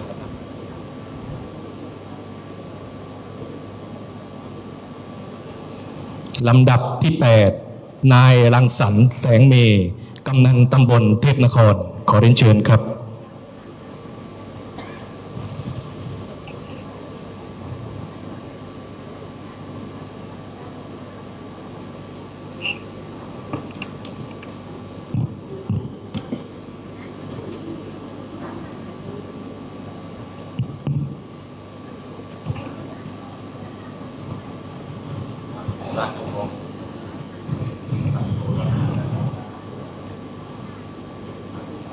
และลำดับที่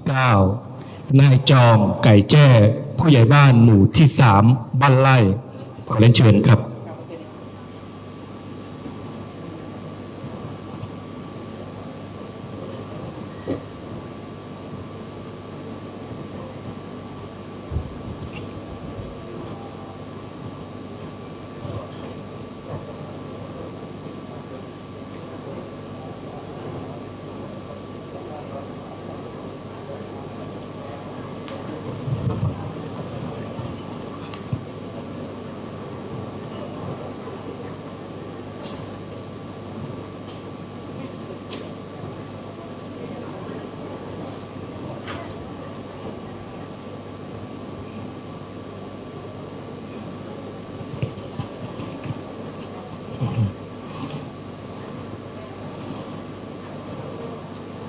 และลำดับต่อไปข้าพเจ้าขอกราบอาราธนาพระเดชพระคุณพระเทพรัตนนายกประธานคณะกรรมการขับเคลื่อนระดับผลเหนือกล่าวเปิดการลงพื้นที่ติดตามและประเมินผลการดำเนินงานโครงการสร้างความปรองดองสมานฉันท์โดยใช้หลักธรรมทางพระพุทธศาสนาหมู่บ้านศีล 5ขอกราบอาราธนาพระเดชพระคุณท่าน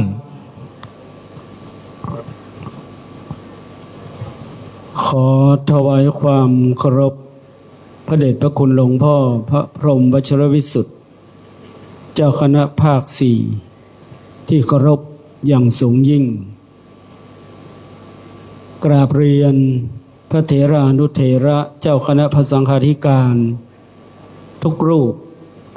ซึ่งในวันนี้มีพระเดชพระคุณหลวงพ่อพระสุนทรวชิราจารย์เจ้าคณะจังหวัดกำแพงเพชรพิจิตรฝ่ายธรรมยุทธพระครูวชิรคุณพิพัฒน์รองเจ้าคณะจังหวัดกำแพงเพชรรักษาการแทนเจ้าคณะจังหวัดกำแพงเพชรพระครูปริยัติวชิราธรรองเจ้าคณะจังหวัดกำแพงเพชรท่านพระครูโกศลวชิรกิจรองเจ้าคณะอำเภอเมืองกำแพงเพชรรักษาการแทนเจ้าคณะอำเภอเมืองกำแพงเพชรและเจ้าที่การวิเชียรปัญญาวิชิโรเจ้าคณะตำบลเทพนคร เจ้าวาดวัดบ้านไร่พระสังฆาธิการในจังหวัดกำแพงเพชรทุกอำเภอทุกตำบลทุกวัดในส่วนของราชการก็มีท่านสวนิชสุริยกุลณยุทธยารองผู้ว่าราชการจังหวัดกำแพงเพชรว่าที่ร้อยตรีหญิงศิรพัฒน์อาวอารามรัตน์ผู้อำนวยการสำนักงานพระพุทธศาสนาจังหวัดกำแพงเพชรนายอภินันท์มุสิกพงศ์วัฒนธรรมจังหวัดกำแพงเพชรนายสมเกียรติชื่นอยู่นายอำเภอเมืองกำแพงเพชรนายสดุดีพุทธังปลัดจังหวัดกำแพงเพชรนายนเรศอินทปัตย์นายกเทศมนตรีตำบลเทพนครนายจอมไก่แจ้ผู้ใหญ่บ้านหมู่ที่ 3ซึ่งเป็นเจ้าของพื้นที่และท่านนายก ก็ดีหรือท่านกำนันผู้ใหญ่บ้านทุกหมู่บ้าน และผู้มีส่วนเกี่ยวข้องทุกท่าน รวมไปจนถึงพันตำรวจโทนิกสันแสนเตปิน รองผู้กำกับป้องกันปราบปรามยาเสพติดซึ่งเป็นผู้แทนทางสถานีตำรวจภูธรญาติโยมทั้งหลายในฐานะที่เราท่านทั้งหลายนั้นเป็นคนไทยเรามีสถาบันหลักคือสถาบันชาติสถาบันศาสนาสถาบันพระมหากษัตริย์เราท่านทั้งหลายที่มีความเป็นไทย100%เนี่ยเราจะช่วยกันรักษาขนบธรรมเนียมประเพณีอย่างเช่นถ้ามีงานของราชวงศ์เนี่ยอย่างพระไปรับงานบั้นใหม่งานศพอะไรก็ดีแต่ถ้าในวังมีหนังสือมาต้องทิ้งหมดต้องทิ้งงานของพระศกนิกรเพราะเราเป็นข้ารองพระบาทเป็นข้าราชการเนี่ยอย่างคณะพระสงฆ์ทั้งหลายเนี่ยพระบาทสมเด็จพระองค์ก็ประทานสัญญาบัตรพัดยศถวายเพื่อเป็นเกียรติอย่างนี้เป็นต้นเรียกว่ามีการเคารพนับถือกันไปตามลำดับที่บรรพบุรุษเคยปฏิบัติมาในฝ่ายคณะสงฆ์ก็เหมือนกันอาตมาเป็นพระผู้น้อยเป็นเจ้าหน้าจังหวัดคุมจังหวัดเดียว400 กว่าวัดแต่ในเมื่อผู้บังคับบัญชาพระมหาเถระในระดับเจ้าคณะภาคท่านดูแลกี่จังหวัดโยมว่ากำแพงเพชรนี่600 กว่าวัดนะนครสวรรค์น่าจะเป็นพันนะพิจิตร500-600 วัดเพชรบูรณ์ก็700-800 วัดแล้วก็อายุพรรษาท่านก็มากด้วยและท่านเป็นรองสมเด็จพระราชาคณะด้วยท่านเราในฐานะที่เป็นผู้ใต้บังคับบัญชาคล้ายๆว่าเป็นลูกศิษย์ลูกหาทั้งหมดเลยในเมื่อพระเถระผู้ใหญ่มาเราทั้งหลายก็ถวายเกียรติแก่ท่านถึงแม้ว่าท่านจะบอกว่าไม่รับแต่โดยฐานะโดยตำแหน่งโดยความอาวุโสทางพรรษาก็ดีตำแหน่งหน้าที่ก็ดีเราก็ควรจะน้อมรับก็ขอกราบขอพระเดชพระคุณหลวงพ่อที่ให้เมตตาต่อคณะสงฆ์ลูกศิษย์ลูกหาทุกรูปและอีกประการหนึ่งสถาบันศาสนานี่อยากจะฝากญาติโยมทั้งหลายว่าท่านผู้ว่าท่านนายอำเภอมีสำนักงานอย่างไรพระสงฆ์ทั้งหลายก็มีวัดเป็นสำนักงานเพราะว่าวัดเป็นสมบัติของชาติรัฐบาลเขาก็ไล่ได้ผู้ว่านายอำเภอกำนันผู้ใหญ่บ้านนายกก็ไล่ได้เจ้าอาวาสก็ไล่ได้ไม่ว่าจะเป็นชั้นไหนไล่ได้หมดเหมือนกับที่ลงข่าวที่เจ้าอาวาสวัดแม่คำอำเภอแม่จันทร์จังหวัดเชียงรายโดนแก๊งคอนเซนเตอร์หลอกเอาเงินส่วนตัวเงินวัดโอนไปให้ตั้ง200 กว่าครั้งหมดไป9 ล้านบาทเขาก็ไล่กันออกจากเจ้าอาวาสฉะนั้นองค์กรนี้มันนิ่งอยู่ดีไม่ดีก็คือองค์กรแต่คนที่เป็นผู้นำองค์กรถ้าไม่ดีเราก็เปลี่ยนได้ญาติโยมฉะนั้นวัดเป็นของสมบัติของคนไทยทุกคนนะญาติโยมทั้งหลายต้องดูแลรักษาวัดให้ดีพระบาทสมเด็จพระเจ้าอยู่หัวท่านเป็นห่วงนะท่านเป็นห่วงมากเนี่ย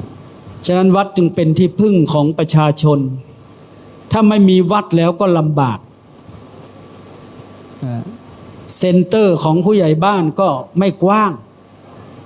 สถานที่ทำงานของกำนันก็ไม่กว้างแต่ว่าเทศบาลกับอบต.นี่กว้างแต่ว่าจะโดนยุบไม่ใช่เหรอเห็นมีข่าว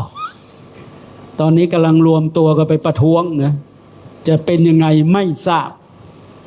ฉะนั้นความไม่ปลอดภัยในองค์กรน่ะมันมีเหมือนกันหมดเลยเนี่ยฉะนั้นญาติโยมทั้งหลายเราท่านทั้งหลายที่ประเทศไทยเราน่ะอยู่ยั่งยืนยงก็เพราะว่าเรารักชาติศาสตร์แล้วก็กษัตริย์ด้วยสถาบันพระมหากษัตริย์ของเรานี่ราชวงศ์ทั่วโลกนี่รวยสู้กษัตริย์ไทยไม่ได้ทรัพย์สมบัติทั้งหมดทั้งที่ดินไม่เป็นพระราชวังถ้าคิดมาเป็นเงินแล้ว1,400,000,000,000 บาทอันดับหนึ่งของโลกนะญาติโยมเนี่ยและมันก็เป็นสมบัติของชาตินั่นแหละเวลาชาติต้องการอะไรอย่างเช่นสวนสัตว์มันแคบไปท่านก็เลยประทานเอา300 ไร่ไปเลยแล้วสวนสัตว์ดุสิตก็เอาเป็นโรงพยาบาลไปเลยเอาไว้ให้คนทั้งหลายมาเยียวยาเพราะคนในกรุงเทพ มีคนเป็น 7-8 ล้านหรือ10 ล้านคนเนี่ยฉะนั้นสถาบันทั้ง3นี่จึงเป็นสถาบันที่คอยอำนวยความสุขความสงบร่มเย็นให้แก่ปวงชนชาวไทยทั้งหลายอย่างทหารเนี่ยเขาก็ป้องกันชายแดนฝนตกแดดออกเหยียบกับระเบิดเขาก็ยอมเสียสละชีวิตทหารพรานตำรวจพลเรือนชายแดนใต้เสียชีวิตก็เพราะว่าเขาก็ป้องกันประเทศชาติของเราส่วนพระสงฆ์นี้วัดนี่จำนำไม่ได้นะญาติโยมใบโฉนดที่ดินอยู่ที่ท่านพสจ.จังหวัดหมดเลยวัดไหนที่มีโฉนดต้องเอาไปไว้ที่พสจ.นะเพราะเดี๋ยวเจ้าอาวาสก็เปลี่ยนเดี๋ยวบ้างตายบ้างเดี๋ยวกรรมการเอาไปเผาหมดเลยเนี่ยฉะนั้นที่ปลอดภัยก็ต้องเอาไปไว้ที่สำนักงานพระพุทธศาสนาจังหวัด ฉะนั้นที่คณะอาตมาเนี่ยเพราะว่ามหาเถระสมาคมโดยเจ้าประคุณสมเด็จพระอริยวงศาคตยานสมเด็จพระสังฆราชสกลมหาสังฆปรินายกท่านแต่งตั้งมานี่โดยที่เรามีความเคารพอย่างสูงในฝ่ายของคณะสงฆ์เนี่ยคณะอาตมาทั้งหลายก็ต้องมาแม้แต่หลวงพ่อก็ต้องมานะเนี่ยที่จริงท่านไม่มาก็ได้แต่ท่านดูแลคณะสงฆ์4 จังหวัดตามปกติถึงแค่เจ้าหน้าจังหวัดก็พอแล้วแต่หลวงพ่อท่านเมตตามาและเวลาท่านให้สัมโมทนิยกถาเนี่ยอาตมาก็เอาไปเทศได้1 กันแต่ละปีเนี่ยฉะนั้นเป็นพระมหาเถระที่มีเมตตาต่อคณะสงฆ์ต่อคณะศรัทธาศิษยานุศิษย์มากมายมหาศาลแม้แต่คณะสงฆ์หลายๆจังหวัดนี่ตอนนี้เขามีวิไลสงฆ์มีอะไรหมดนะตอนนี้กำแพงเพชรก็ยังขาดนิดหนึ่งก็ขอประทานเมตตาหลวงพ่อเจ้าคณะภาคได้ช่วยดูแลเขาหน่อยเพราะว่าลูกหลานที่เป็นพระสงฆ์สามเณรเด็กยากจนมันมีเยอะกำแพงเพชรเป็นจังหวัดใหญ่มากนะลำพูนนี่เกล้าก็หมายความว่าชักนำพระสงฆ์ให้เขามีที่เรียนที่สร้างฐานะแม้แต่เทศบาลอบต.ที่เป็นสท.อะไรเขาก็มาปรับวุฒิเราจะได้บุคลากรที่มีคุณภาพเสริมขึ้นเนี่ยฉะนั้นพิจิตรก็มีแล้วกำแพงเพชรก็มีแล้วแต่ว่าสถานที่ได้ยินข่าวว่ามีตั้ง6-70 ไร่ลำพูนมีแค่28 ไร่นะฉะนั้นก็ขอฝากทางท่านรองผู้ว่าด้วยทางราชการนะได้ช่วยส่งเสริมเพราะว่ามันก็เป็นสมบัติของชาตินั่นแหละมันไม่ใช่เป็นของใครนะฮะอันนี้เราเพื่อที่เด็กเราจะได้อยู่ในจังหวัดเราแล้วก็เรียนในจังหวัดเราและก็ค่าเทอมมันถูกอ่ะปริญญาตรีเทอมละ 3,000 ไม่เกิน 3,500 นี่แหละเราลงทุนนิดหน่อยแต่ว่าเราได้บุคลากรทางพุทธศาสนาเยอะมาก ฉะนั้นประเทศไทยเราแข็งแกร่งแล้วก็สมบูรณ์เพราะว่าเรามีอะไรหลายๆอย่างที่ราชวงศ์ท่านประทานมาให้อันนี้รัชกาลที่5นะรัชกาลที่5ท่านประทานมาให้ในเมื่อสมเด็จพระราชบิดาราชวงศ์ที่มีชื่อเสียงมากมายมหาศาลเนี่ยเป็นพระปิยมหาราชประทานมาให้รัชกาลที่10ถ้าพูดตามปกติก็เป็นลูกหลานเหลนก็ต้องรักษาไว้ฉะนั้นจะทำให้สถาบันชาติศาสนาพระมหากษัตริย์ของเรานั้นได้มั่นคงแข็งแรงอาตมาคณะอาตมานี่ได้ทำการดำเนินงานแนวโครงการหมู่บ้านรักษาศีล5ที่จริงคณะสงฆ์ก็ไม่เท่าไหร่แต่ในสมัยท่านประยุทธ์จันทร์โอชาท่านไปขอร้องมหาเถรสมาคมเพราะตอนนั้นมันมีสีเหลืองสีแดงสีเขียวอะไรก็รู้เยอะบัดไปเลยเดือดร้อนมาถึงในวัดด้วยถ้าสีแดงมาถวายสังฆทานก็ว่าเจ้าอาวาสเป็นเสื้อแดงถ้าสีเหลืองมาถวายสังฆทานก็บอกว่าเจ้าอาวาสเป็นเสื้อเหลืองอาตมาก็บอกว่าทั้งเหลืองทั้งแดงมาเลยทั้งเหลืองทั้งแดงเอามารวมกันก็กลายเป็นสีชมพูไปเนี่ยเป็นสีแห่งความรักที่บริสุทธิ์ เนี่ยฉะนั้นก็ขอฝากท่านทั้งหลายด้วยว่าเราทำงานเพราะว่าเราได้รับการขอร้องจากรัฐบาลในยุคนั้นยุคที่ประชาชนมีความเห็นต่างแยกสีแยกเหล่าแยกพวกแยกพ้องจนเราไปจังหวัดต่างๆเนี่ยทำให้สีเหลืองสีแดงมารวมกันหมดเลยท่านผู้ว่ารองผู้ว่านายอำเภอจนถึงกำนันผู้ใหญ่บ้านรวมถึงช่างฟ้อนหมู่บ้านต่างๆก็มารวมกันหมดมาเป็นสีเดียวกันก็คือสีธงชาติไทยอันนี้แหละ12 ปียังอีก8 ปีถ้าคณะรัฐมนตรีให้ไปต่อก็ไปได้แต่ถ้าเขาจะยกเลิกก็ยกได้นะพระสงฆ์ก็ไม่ว่าแต่ถ้าไม่ยกก็เต็มใจทำอยากจะเปิดใจญาติโยมทั้งหลายหลวงพ่อก็ยังไม่ทราบนะหลวงพ่อเจ้าคณะภาคอย่างอาตมาที่กำแพงเพชรเนี่ยจากลำพูนเขาถวาย700 บาทออกลำพูนยังไม่ถึงดอยติเลยเติมน้ำมัน 2,000 แล้วขาดทุนตั้งแต่ออกลำพูนมาแล้วเนี่ยไปนครสวรรค์ก็700พรุ่งนี้ไปอำเภอแม่เปิลนู่นนะแล้วไหนจะค่าที่พักล่ะค่าภัตตาหารค่าคนขับรถมันไม่พอหรอก700ขนาดเงินเดือนญาติโยมทั้งหลายยังไม่พอเป็นหมื่นนะยังไม่พอนะนอกจากประหยัดจริงๆถึงจะพอเนี่ยฉะนั้นเราทำงานเพื่อประเทศชาติศาสนาพระมหากษัตริย์เราก็ต้องทนเนี่ยเจ้าประคุณสมเด็จพระสังฆราชท่านก็อายุย่าง100 ปีแล้ว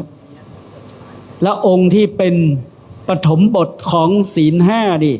เจ้าประคุณสมเด็จพระมหาราชมังคลาจารย์ท่านมรณภาพไปแล้วตอนนี้สรีระสังขารหลวงพ่อก็อยู่ที่วัดปากน้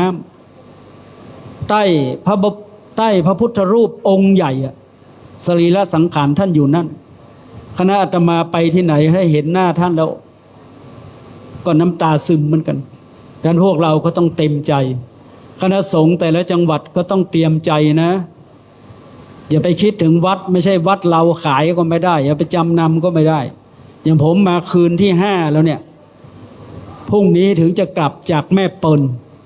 ตอนนี้ถามเลยว่าจะไปทางไหนใกล้หลวงพ่อรักษาการเนี่ยว่าก็บอกว่ามาทางนี้แหละมาทางเนี้ยมาทางตัวเมืองนี่แหละเนี่ยถามว่าเป็นห่วงวัดไหมไม่เป็นห่วงเพราะว่ามีผู้ช่วยเจ้าอาวาสเยอะแล้วเขาเตรียมตัวที่เป็นเจ้าอาวาสต่อเราอีก10 กว่าองค์ฉะนั้นเราทำหน้าที่ผู้ที่ทำตามหน้าที่คือผู้ปฏิบัติธรรมอันนี้เป็นความจริงอย่างหลวงพ่อท่านเป็นแบบอย่างที่ดีนะเนี่ยถ้าใครได้เป็นใหญ่ต้องทำเป็นแบบอย่างที่ดี ไม่ต้องไปสนใจอะไรมากแม้แต่ข้าราชการเนี่ยท่านมีพนักงานเยอะกว่าเราอีกท่านยังมาได้เนี่ยบางทีอยากจะกลับวัดแล้วแต่พอไปถึงวัดไม่มีอะไรทำนอนก็ไม่หลับเพราะมาฉันกาแฟที่นี่ก็ไม่ได้อะไร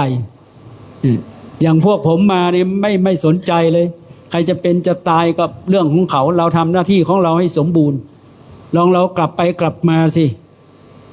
ทำหน้าที่ไม่สมบูรณ์นะถือว่าเราไม่ได้เป็นลูกศิษย์ของพระพุทธเจ้าอย่างแท้จริงฉะนั้นเราทำงานเพื่อความสุขของประชาชนเราก็ต้องอดทนหน่อยเนี่ยฉะนั้นคณะสงฆ์ที่มาจากหลายจังหวัดนะขอแนะนำหน่อยที่จริงมีเยอะนะฮะวันนี้ขอแนะนำพระเดชพระคุณพระวิมลมุนีอันนี้เป็นรองเจ้าคณะจังหวัดเชียงใหม่ผู้ช่วยเจ้าวาดวัดรองเจ้าวาดวัดศรีโสดาตีนดอยสุเทพและเป็นรองประธานคณะพระธรรมจาริกเผ่ากอทูเล กอทูเลรู้จักไหมท่านสวนิชรู้จักดีเพราะเคยเป็นหัวหน้ากอทูเลจังหวัดตากมาก่อนก็คือกะเหรี่ยงนะชาติพันธุ์กะเหรี่ยงท่านพูดได้นะท่านพูดได้ภาษากะเหรี่ยงแต่เราคนเมืองพูดไม่ได้หรอกอันนี้พูดเล่นนะแล้วซ้ายมือนี่พระเดชพระคุณนะเจ้าคุณพระเมธีวชิรคุณรองเจ้าในจังหวัดพะเยาผู้ช่วยเจ้าอาวาสวัดศรีโคมคำเป็นด็อกเตอร์หมดนะ2 องค์ 3 องค์และองค์ที่โน่นพระเดชพระคุณท่านเจ้าคุณพระศรีสมโพธิเป็นกรรมการกลางเนาะเป็นคณะกรรมการบริหารกลางท่านเป็นคนนครสวรรค์นะและอยู่ที่เป็นผู้ช่วยเจ้าอาวาสวัดปากน้ำเนี่ยมาช่วยดูแลวิไลสงฆ์นครสวรรค์เป็นบ้านเกิดของท่านผมถามว่าท่านเจ้าคุณทำไมมาช่วยนครสวรรค์ก็บ้านผมอะท่านบอกว่าบ้านผมเราก็ยอมเราก็ลำพูนก็บ้านเราอย่างท่านทั้งหลายกำแพงเพชรท่านทั้งหลายก็รักกำแพงเพชรเนี่ยถ้าไม่รักกำแพงเพชรไม่รู้จะไปรักจังหวัดไหนแล้วเนี่ยแต่ท่านผู้ว่าอยู่ไหนก็เป็นจังหวัดนั้นนะท่านเป็นคนลำพูนหลวงพ่อท่านสวนิชอ่ะนะแต่ท่านมาอยู่ตากก็เป็นคนตากมาอยู่กำแพงเพชรก็เป็นคนกำแพงเพชร เนี่ยต้องเอาทั้งตัวและหัวใจมาด้วยเนี่ยและอีกรูปหนึ่งคือท่านพระครูโสพลปริยัติอันนี้เป็นเลขาโครงการหมู่บ้านรักษาศีล 5เป็นผู้ช่วยเจ้าวาดวัดพระสิงห์วรมหาวิหารเป็นเลขานุการรักษาการเจ้าคณะจังหวัดเชียงใหม่เมื่อก่อนถ้าจะนั่งข้างหลังเดี๋ยวนี้พอเป็นรักษาการเลขาเจ้าคณะจังหวัดเชียงใหม่นำหน้าเลยเนี่ยรู้ตัวว่าจะต้องได้เป็นเลขานุการเจ้าคณะจังหวัดเชียงใหม่ องค์ที่สองท่านพระครูกิติปริยัตินิเวศอันนี้เป็นเลขานุการอาตมาคือเลขานุการเจ้าคณะจังหวัดลำพูนแล้วก็เป็นผู้ประสานงานในภาค7นะเราจะไปจังหวัดไหนผู้ประสานงานแต่ละภาคจะมีนะแล้วก็อีกรูปหนึ่งท่านพระครูปริยัติสุวรรณโพธิ์เป็นผู้ประสานภาค5นะภาค7นี่เชียงใหม่ลำพูนแม่ฮ่องสอนภาค5นี่มีพิษณุโลกสุโขทัยตากแล้วก็อุตรดิตถ์นี่อีกรูปหนึ่งท่านพระครูสุเมธภูวดลอันนี้เป็นอะไรเป็นกรรมการท่านเป็นเลขาใช่ไหมเลขารองเจ้าคณะจังหวัดสุโขทัยเป็นเมืองมรดกโลกเหมือนกันนะไม่น้อยหน้ากับกำแพงเพชรแล้วก็อีกรูปหนึ่งท่านพระครูอิรันสุภธดาเป็นกรรมการจากเชียงใหม่วัดไม่ต้องว่าละอีกรูปหนึ่งท่านพระครูถาวรรัตนรังสีเป็นกรรมการจากจังหวัดเชียงใหม่ อีกรูปหนึ่งท่านพระครูประหลัดอมฤตจากจังหวัดเชียงใหม่เหมือนกันอีกรูปหนึ่งใครพระครูบดิการุณจากจังหวัดลำพูน อีกรูปหนึ่งท่านพระครูชัยมงคลพิทักษ์มือช่างภาพจากจังหวัดลำพูนเป็นกรรมการเหมือนกันและอีกรูปหนึ่งท่านพระครูนิติสุตากรท่านเป็นรองเจ้าคณะอำเภอลาดยาวอยู่ที่วัดหนองกระดูกเนื้อจังหวัดนครสวรรค์พวกนี้เราจะเข้าท้องที่ของท่าน หมดแล้วนะนี่แหละคือคณะเรามาแต่ละองค์แต่ละรูปก็ออกจากวัดมาหลายคืนแล้วฉะนั้นมาด้วยความเต็มใจจะกี่วันกี่คืนเรามาเห็นพระสงฆ์ในจังหวัดกำแพงเพชรก็ดีใจล่ะเราพวกเดียวกันหมดไม่ว่าจะเป็นมหานิกายไม่ว่าจะเป็นธรรมยุทธ์ไม่ใช่เจ้าของวัดสักองค์ทำงานเพื่อชาติศาสตร์กษัตริย์ฉะนั้นเรามีหัวอกอันเดียวกันเราร่วมทั้งทุกข์ร่วมทั้งสุขเหมือนกันฉะนั้นมีอะไรเราก็ช่วยเหลือกันเนี่ยฉะนั้นคนที่เป็นศรัทธาญาติโยมประจำวัดก็จะเข้าใจจะช่วยดูแลวัดจะช่วยดูแลวัดแล้วก็เรามีความโชคดีที่มีเทศบาลมีอบต.ได้ช่วยเหลือวัดวาอารามมาช่วยแนะนำในเรื่องของการดูแลไม่ว่าจะเป็นไฟฟ้าไม่ว่าจะเป็นประปาไม่ว่าจะเป็นถนนหรืออะไรก็แล้วแต่ฉะนั้นก็ขอขอบคุณและอนุโมทนาต่อคณะสงฆ์ทุกรูปคณะข้าราชการประจำและคณะข้าราชการส่วนท้องถิ่นรวมถึงญาติโยมสาธุชนที่ได้เอื้อเฟื้อให้งานกิจกรรมโครงการหมู่บ้านรักษาศีล5ของจังหวัดกำแพงเพชรได้ดำเนินไปด้วยดีแล้วก็มีความเรียบร้อยดีงามแล้วก็พอสมควรแก่ฐานานุรูปเพราะว่าปีนี้โครงการบริหารหมู่บ้านรักษาศีล5ส่วนกลางเขาบอกว่าปีนี้เศรษฐกิจไม่ค่อยดีเท่าไหร่ก็พยายามซบไว้ไม่ว่าจะเป็นบูธไม่ว่าจะเป็นฟ้อนรำอะไรก็เอาเบาๆแต่ถ้ามีก็ไม่เป็นไรแต่คนไทยเรานั้นหัวใจมีเมตตาไม่ว่าจะทุกข์ไม่ว่าจะยากไม่ว่าลำบากทำได้หมดเหมือนในช่วงที่เรามีโควิดคณะโครงการหมู่บ้านศีล5หนเหนือนี่ไม่ยอมหยุดนะหนต่างๆเขาก็เลยไม่หยุดด้วยเพราะเขากลัวจะเป็นโควิดตายแต่พอไปแล้วไม่เห็นใครตายสักรูปเลยตายเพราะชราภาพตายเพราะอุบัติเหตุตายเพราะโรคภัยไข้เจ็บฉะนั้นถ้าเรามีสติมีสัมปชัญญะเราก็ปลอดภัยฉะนั้นความสามัคคีก่อให้เกิดความสุขฉะนั้นเกล้าก็ขอกราบขอบพระคุณพระเดชพระคุณหลวงพ่อพระพรหมวชิรวิสุทธิ์และพระมหาเถรานุเถระเจ้าคณะพระสังฆาธิการทุกรูปและขออนุโมทนาต่อท่านรองผู้ว่าราชการจังหวัดกำแพงเพชร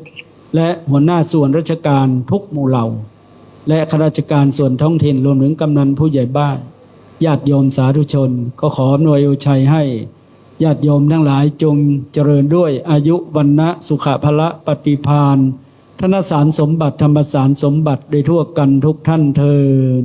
ขอเปิดการตรวจเยี่ยมณบัดนี้เป็นต้นไปลำดับต่อไปขอเรียนเชิญผู้แทนกล่าวรายงานสรุปผลการดำเนินงานโครงการสร้างความปรองดองสมานฉันท์โดยใช้หลักธรรมทางพระพุทธศาสนาหมู่บ้านศีล5โดยนายนเรศอินทปัตย์นายกเทศมนตรีตำบลเทพนครขอเรียนเชิญครับ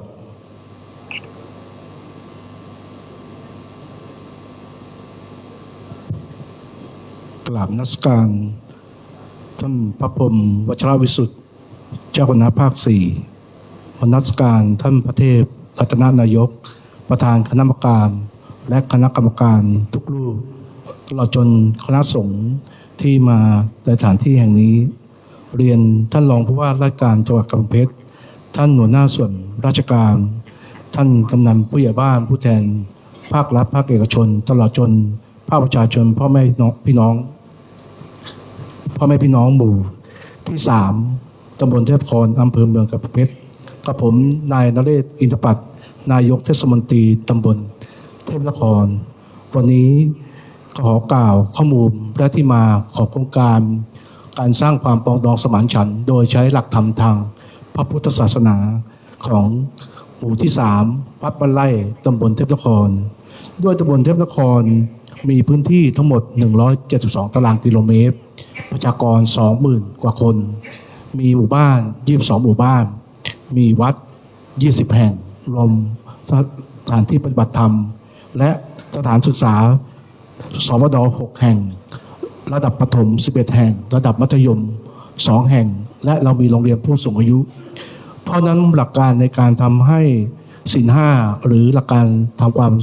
สมานฉันท์จริงๆเราจึงมีการคิดค้นหรือการพูดคุยในการนำหลักของศีล 5มาทำเพื่อให้เกิดประโยชน์จริงๆโดยในระดับหมู่บ้านเรามีเทศบาลเปรียบเสมือนบ้านหลังใหญ่และหมู่บ้าน22หมู่บ้านมีกำนันผู้ใหญ่บ้านคอยดูแลใกล้ชิดประชาชนเราก็จะเป็นบ้าน23หลังที่จะนำหลักพระพุทธศาสนาเข้าไปให้อยู่ใกล้ชิดประชาชนต่อมาก็คือคำว่าวัดเรามีสถานปฏิบัติธรรมด้วย20แห่งสิ่งตรงนี้วัดก็คือคำว่าบวรอยู่ส่วนกลางของคำว่าบ้านและโรงเรียนวัดก็เป็นส่วนหนึ่งและเป็นแรงจูงใจที่จะให้ประชาชนตลอดจนผู้นำหรือผู้มีส่วนร่วมเข้ามาร่วมกันทำกิจกรรมเพื่อให้เกิดความสมานฉันท์และปรองดองและการนำหลักพุทธศาสนาทุกมิติเข้าไปถึงประชาชนก็มีการประสานงานทำโครงการทุกๆโครงการนะครับเกี่ยวกับในเรื่องของหลักพุทธศาสนาโดยเรามีวัดทุกวัดนะครับมี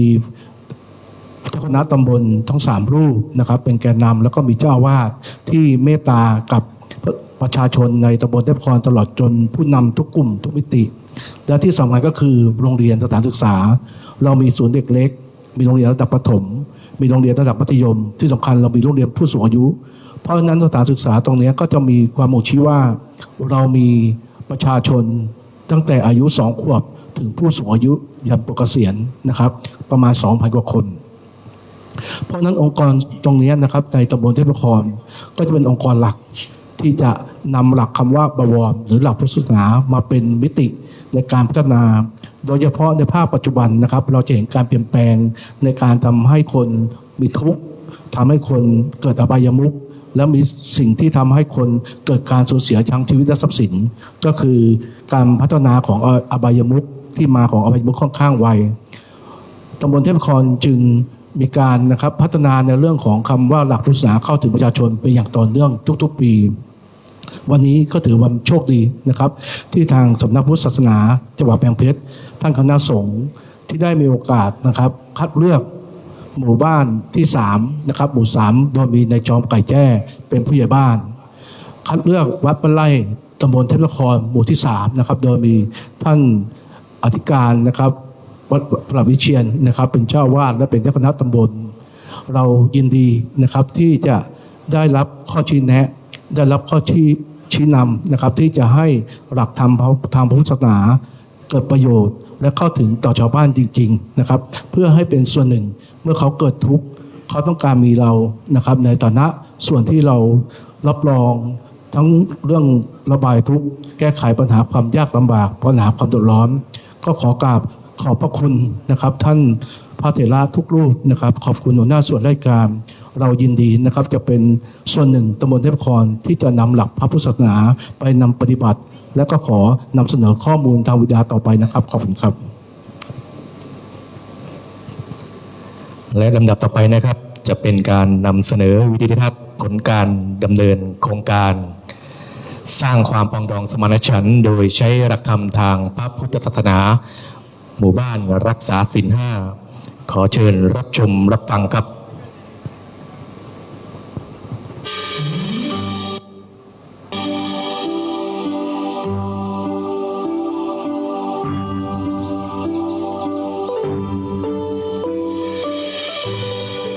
ท่ามกลางกระแสความวุ่นวายของโลกยุคดิจิทัลที่หมุนไวเกินตั้งตัวหลายคนอาจตั้งคำถามว่าสังคมที่เงียบสงบปลอดภัยและเกื้อกูลกันอย่างแท้จริงยังคงมีอยู่จริงหรือไม่คำตอบนั้นปรากฏชัดเจนอยู่ริมฝั่งแม่น้ำปิ่งณบ้านไร่หมู่บ้านหมู่ที่3ตำบลเทพนคร จังหวัดกำแพงเพชรชุมชนที่ไม่ได้มีดีเพียงแค่ทัศนียภาพอันรุ่มรวยแต่ยังเป็นพื้นที่ซึ่งพิสูจน์ให้เห็นว่าศีล 5ไม่ใช่เพียงข้อห้ามบนแผ่นพับหากแต่คือวิถีชีวิตที่เปลี่ยนชุมชนให้กลายเป็นสวรรค์บนดินได้อย่างเป็นรูปธรรมครั้งหนึ่งหากย้อนรอยประวัติศาสตร์บ้านไร่เคยเป็นส่วนหนึ่งของตำบลคนทีก่อนจะแยกตัวออกมาในปีพุทธศักราช 2520 โดยชื่อหมู่บ้านมีที่มาจากสภาพภูมิประเทศในอดีตที่เป็นพื้นที่ทำไร่อันกว้างใหญ่มรดกทางภูมิปัญญาและการทำเกษตรกรรมได้หล่อหลอมให้คนในพื้นที่มีความเข้มแข็งและกตัญญูต่อแผ่นดินเกิดจนปัจจุบันบ้านไร่ได้รับการยกย่องให้เป็นหมู่บ้านรักษาศีล 5ต้นแบบด้วยผลงานเชิงประจักษ์ที่มีสถิติอาชญากรรมและปัญหายาเสพติดเกือบเป็นศูนย์ต่อเนื่องตลอด3ปีที่ผ่านมา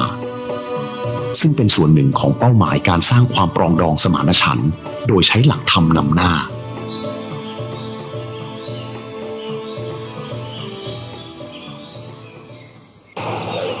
ครับกับนมัสการท่านคณะสงฆ์นะครับท่านพระคุณเจ้าท่านหัวหน้าส่วนราชการที่มาร่วมนะครับในการประเมินหรือร่วมในการชี้นำของตำบลเทพนครโดยครั้งนี้นะครับทางคณะสงฆ์ตลอดจนหัวหน้าส่วนราชการนะครับสำนักพุทธนะครับได้คัดนะครับหมู่บ้านตัวอย่างนะครับโดยมีหมู่บ้านหมู่3ตำบลเทพนครบ้านไร่นะครับมีผู้ใหญ่จอมไก่แจ้เป็นผู้ใหญ่บ้านวัดบ้านไร่นะครับมีทั้งเจ้าวาดท่านปลัดวิเชียรปัญญาวชิโรนะครับเจ้าคณะตำบลเขต1ตำบลเทพนครนะครับเป็นเจ้าอาวาสด้วยตำบลเทพนครในสภาพปัจจุบันนะครับมีการเปลี่ยนแปลงทั้งในเรื่องโครงสร้างพื้นฐานเปลี่ยนแปลงด้านสังคมตลอดจนเปลี่ยนแปลงในเรื่องของบุคคลภาคประชาชนค่อนข้างมากตำบลเทพนครก็เหมือนบ้านหลังเล็ก22หมู่บ้านอยู่ในบ้านหลังใหญ่แล้วเราก็มีวัดนะครับอยู่ในตำบลเราถึง20วัดมีโรงเรียนนะครับระดับสพดอยู่6สพดระดับประถม11โรงเรียนและระดับมัธยม2โรงเรียนสุดท้ายก็คือเรายังมีโรงเรียนผู้สูงอายุอีก1โรงเรียนเมื่อตำบลเทพนครมีประชากรค่อนข้างเยอะการเปลี่ยนแปลงค่อนข้างที่มีหลากหลายเพราะฉะนั้นสิ่งการเปลี่ยนแปลงถ้าเราไม่มีหลักในการยึดเหนี่ยวจิตใจหลักในการทำงานร่วมกันเราก็จะมีปัญหาในด้านสังคมค่อนข้างสูงเทศบาลตำบลเทพนครตลอดจนทางวัดและโรงเรียนภาคกำนันผู้ใหญ่บ้านเราก็มีการดำเนินการนำหลักทางพุทธศาสนามาใช้เป็นหลักในการนำของหมู่บ้านหลักในการใช้ชีวิตหลักในการพัฒนาเพื่อให้หมู่บ้านทุกหมู่บ้านในตำบลเทพนครเป็นสังคมที่อบอุ่น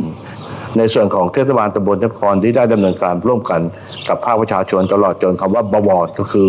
วัดและโรงเรียนนะครับเรามีโครงการหลายโครงการและเป็นโครงการทุกช่วงวัยอย่างเช่นโรงเรียนระดับสพดเราก็มีโครงการศีล 5ที่นำไปสอดแทรกในหลักสูตรการเรียนการสอนโรงเรียนระดับประถมเราก็มีโครงการศีล 5ตลอดจนโครงการยาเสพติดครูแดเพื่อนำหลักในการแก้ไขปัญหายาเสพติดมีโครงการกิจกรรมอบรมต่างๆไม่ว่าจะเป็นการป้องกันเด็กจมน้ำซึ่งเป็นโครงการที่ได้เกิดประโยชน์ต่อ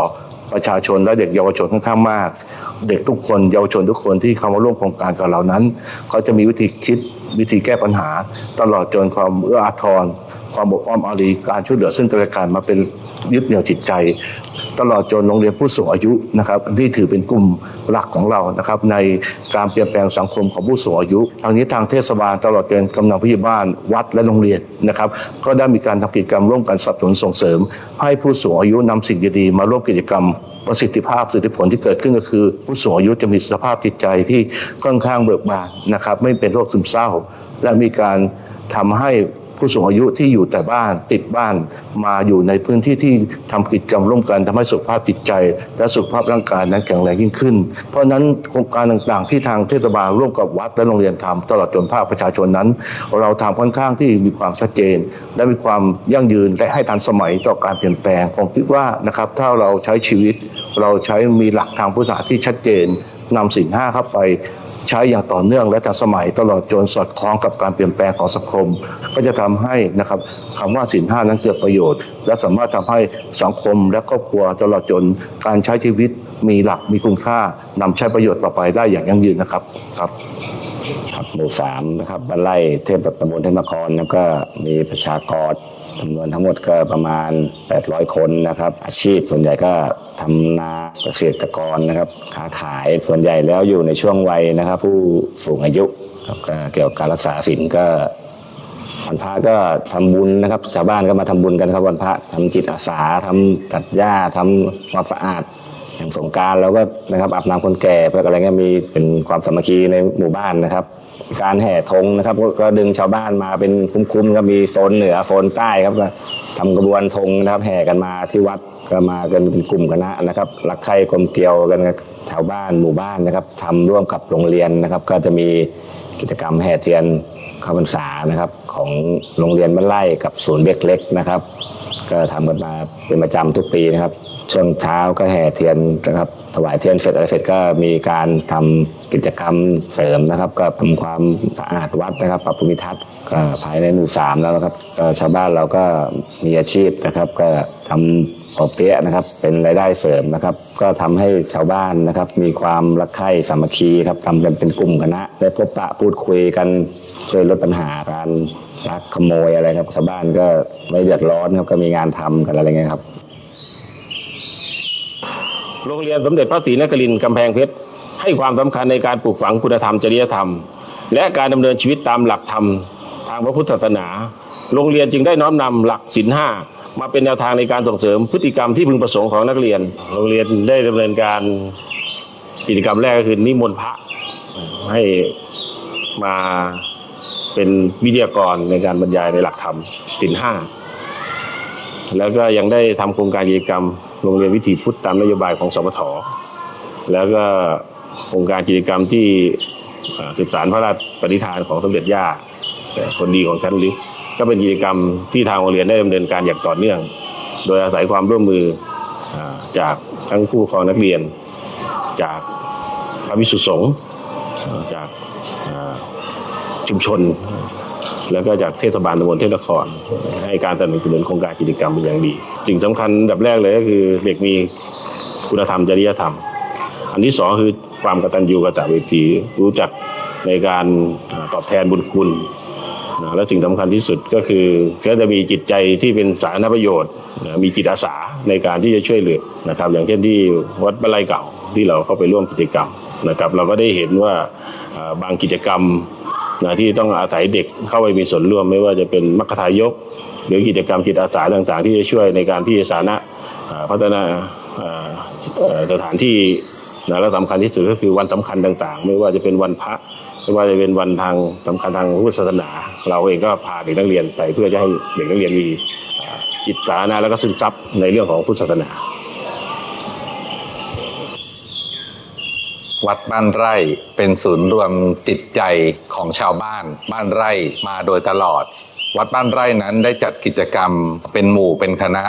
สิ่งที่ทางวัดนั้นหวังมากที่สุดก็คือความร่วมมือร่วมใจ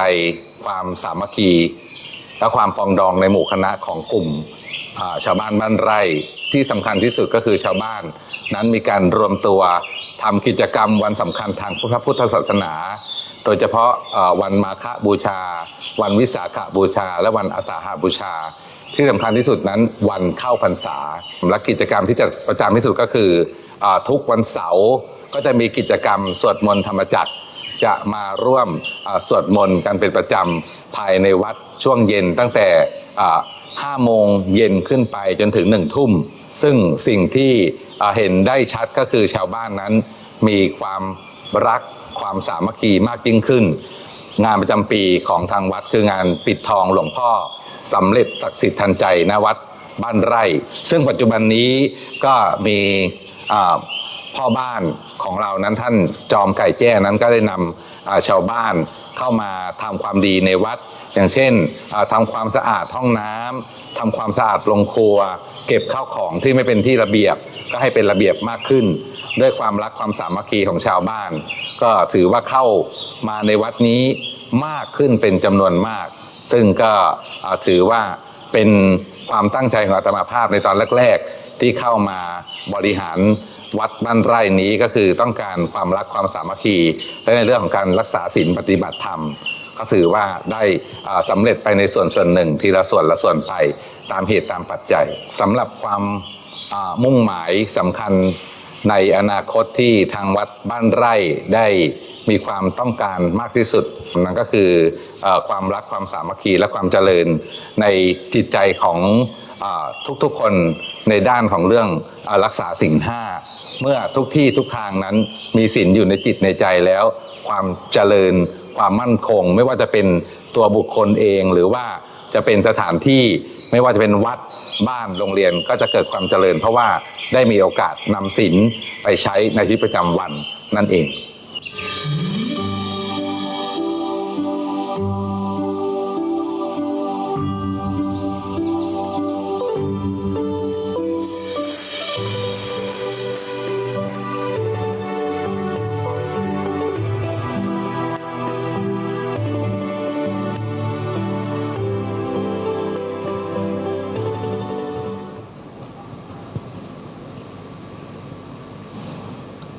และลำดับต่อไป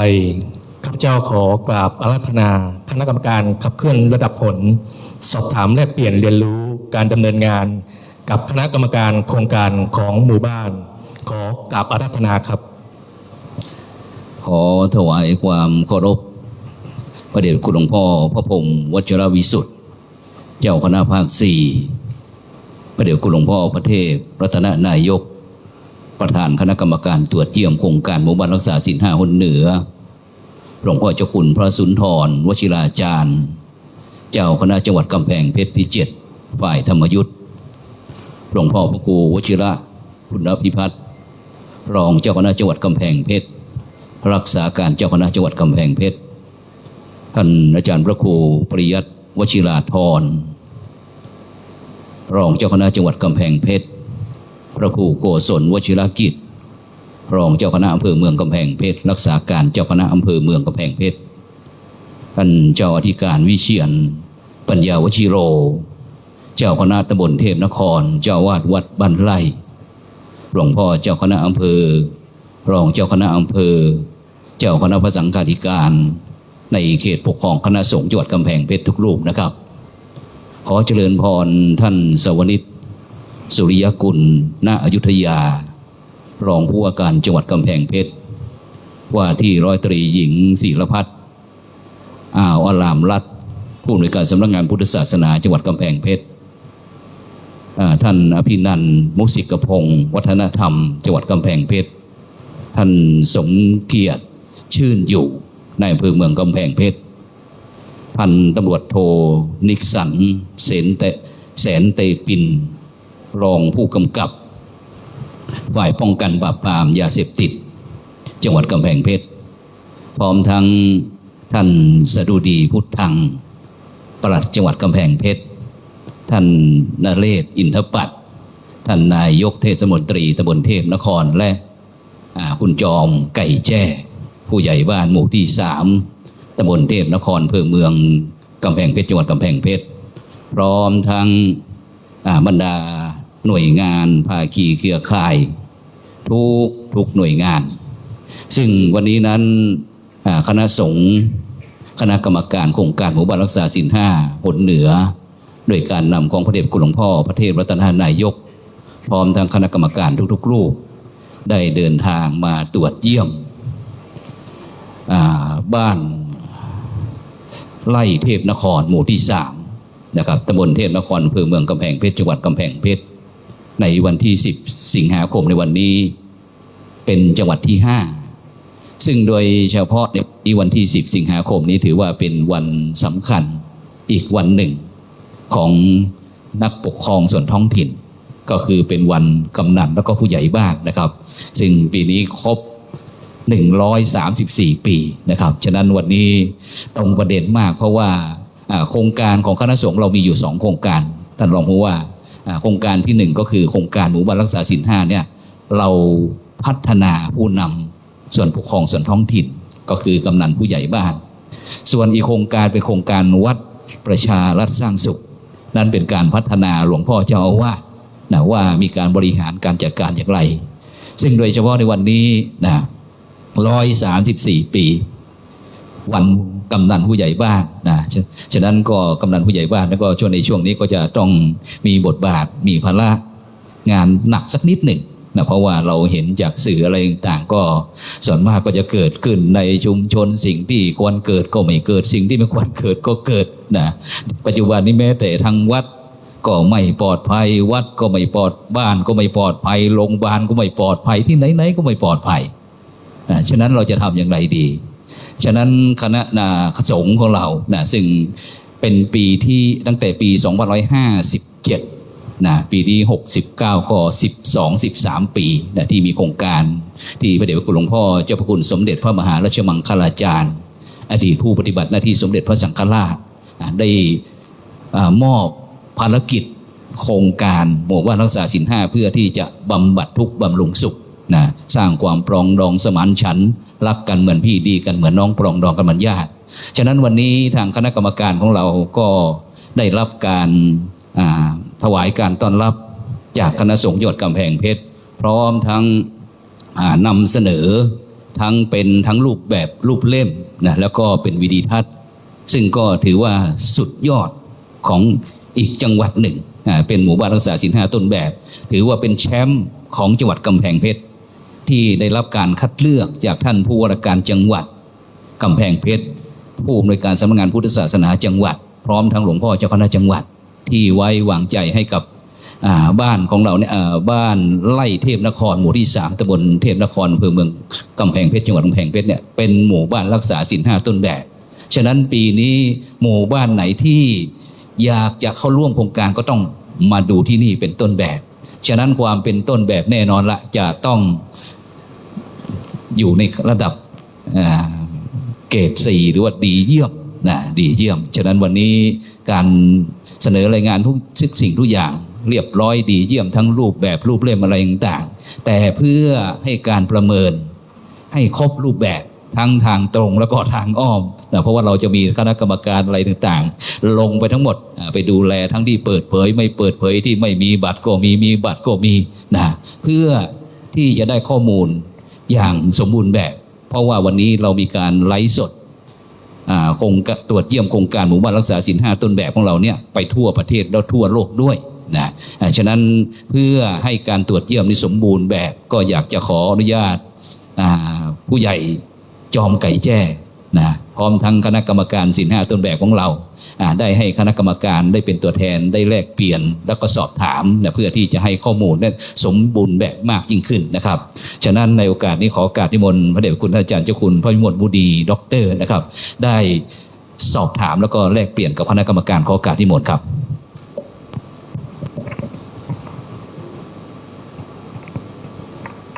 ครับกราบ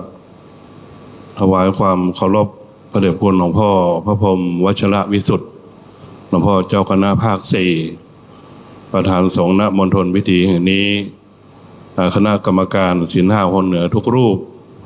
กราบถวายความเคารพคณะสงฆ์จังหวัดกำแพงเพชรทั้งโดยมีพระเดชพระคุณหลวงพ่อเจ้าคณะจังหวัดทั้ง2คณะเป็นต้นเป็นประธานขอเจริญพรหัวหน้าส่วนราชการท้องถิ่นท้องที่และอุบาสกอุบาสิกาทุกท่านณที่นี้อันมีท่านรองผู้ว่าราชการจังหวัดเป็นต้นเป็นประธานวันนี้ก็ดีใจได้มาที่บ้านไร่ตำบลเทพนครจังหวัดกำแพงเพชรก็ขอแสดงความชื่นชมยินดีที่บ้านนี้เป็นต้นแบบแห่งความดีงามคือเป็นหมู่บ้านรักษาศีล5ได้มายกย่องเชิดชูถ้าคนไม่มีศีลมีธรรมจะให้หลวงพ่อใหญ่มานั่งรองผู้ว่ามานั่งเนี่ยไม่มีอันนี้ยกย่องเชิดชูประกาศเกียรติคุณทุกท่านก็ขอให้รักษาความดีนี้ตลอดไป ชื่อบ้านไร่ตำบลก็ดีตำบลเทพนครเป็นเมืองของเทพทางพุทธศาสนามี3ประการหนึ่งก็คืออุบัติเทพที่เกิดขึ้นโดยขัตติยะราชกูลนั้นอุบัติเทพเกิดมาเป็นเทพประการที่2เทพโดยสมมติประหนึ่งว่าเหมือนคนมีศีลมีธรรมมีหิริโอตตัปปะเราเรียกว่ามีเทวธรรมก็ทำให้คนเป็นเทพได้อีกเทพประการที่3คือวิสุทธิเทพบุคคลผู้ละรักโลภโกรธหลงได้แล้วเนี่ยบริสุทธิ์ผุดพองโดยประการทั้งปวงก็เป็นวิสุทธิเทพอันนี้ท่านทั้งหลายอยู่เทพนครไม่ต้องไปหาที่ไหนอยู่ที่นี่ดีที่สุดแล้วจังหวัดเทพนครคนมีศีลมีธรรมนั้นร่างกายอ่อนน้อมวาจาอ่อนหวานจิตใจอ่อนโยนรังสรรค์ผ่านอาหารเครื่องแต่งกายสิ่งของเครื่องใช้ศิลปะวัฒนธรรมประเพณีที่เดินเข้ามาเห็นนะพฤติกรรมทางกายทางวาจาเห็นครบทุกประการอันนี้คนมีศีลมีธรรมเหมือนพระเดชคุณหลวงพ่อเจ้าหน้าภาคจำคำของท่านเอาไปพูดว่าถ้ารักษาศีลให้ถึงธรรมแล้วธรรมจะกลับลำมารักษาท่านทั้งหลายเองจำก็ท่องไว้ก็ท่องคำหลวงพ่อไว้ศีลนั้นป้องกันกายไม่ให้วิปริตป้องกันจิตไม่ให้วิปลาสจนรักษาศีลเป็นอุบาสกอุบาสิกาอุบาสกอุบาสิกาแปลว่าผู้ใกล้ชิดพระรัตนตรัยเป็นอุบาสกอุบาสิกาที่ดีคือได้เกื้อกูลพระได้กระทำบุญได้คุ้นพระศาสนาเป็นอุบาสกอุบาสิกาชั้นน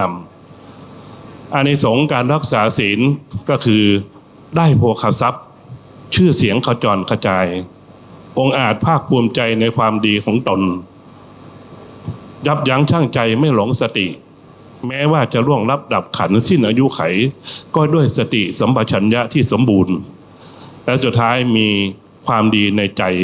จิตใจผ่องใสมีสุขติเป็นที่ไปในเบื้องหน้าดังนั้นคนมีศีลก็มั่นอกมั่นใจนะมีความดีอยู่ในใจเวียนภัยไม่ต้องกลัวมีความดีอยู่ในตัวไม่ต้องกลัวเวียนภัยทั้งหมดนี้กระบวนการที่ว่ามาทั้งหมดนี้ก็เพื่อความเจริญมั่นคงของชาติท่านทั้งหลายได้บูชาคุณพระศาสนาได้เทิดทูนองค์กษัตริย์ตราจะเห็นว่ากำแพงเพชรจากธรรมะเฮอริเทจเนาะเฮอริเทจก็เป็นเวอร์เฮอริเทจเป็นมรดกธรรมสู่มรดกโลกเป็นเมืองมรดกโลกเหมือนคำกล่าวต้อนรับของท่านรองผู้ว่านี่ทั้งเมืองชาการดาวเมืองพลที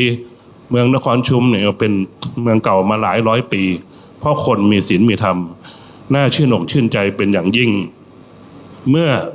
คนมีความมั่นคงด้านร่างกายมีความมั่นคงทางด้านจิตใจแล้วพฤตินัยได้ละนามธรรมนี้ได้ละแต่อยากจะดูรูปธรรม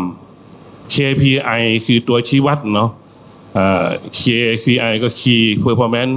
Indicator เนี่ยจะต้องดูว่าคนต้องไม่ทำผิดกฎหมายเนี่ยนะไม่ผิดศีลไม่ผิดธรรมไม่ผิดกฎหมาย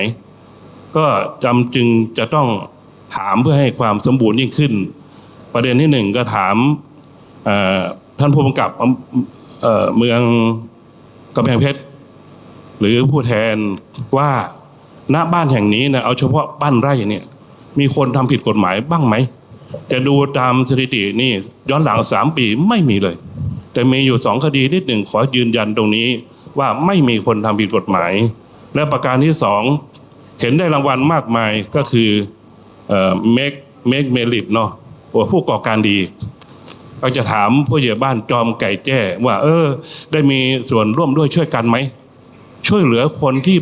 ประสบอุบัติเหตุอุบัติภัยทุกเวลาไหมฉับไวไหมทันทีไหมเอาเงินกองทุนมาจากไหนเห็นได้รางวัลเยอะแยะมากมายของเทศบาลเทพนครนี้ก็ถาม2 ท่านนะ1ก็ถามผู้แทนจากตำรวจแล้วก็2จากท่านมีวิธีการในท่านผู้ใหญ่บ้านจอมไก่แจ้เรื่องเมกเมลิตคือ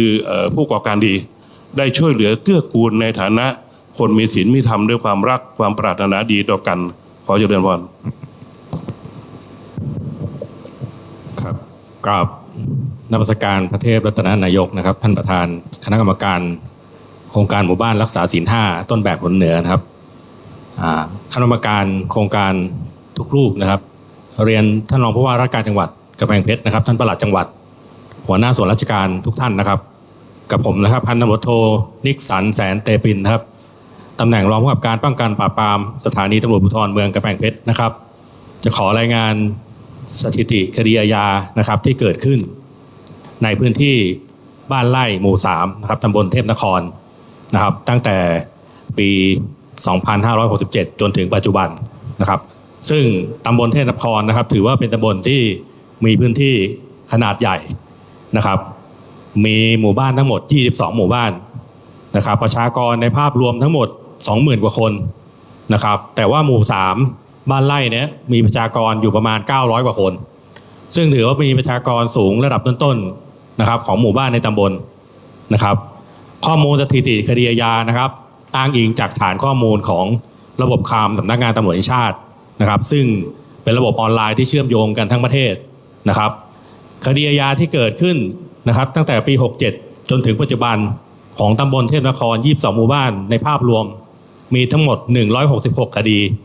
นะครับแต่คดีที่เกิดในหมู่3บ้านไร่นี้มีแค่2คดีนะครับโดยมีรายละเอียดดังนี้นะครับ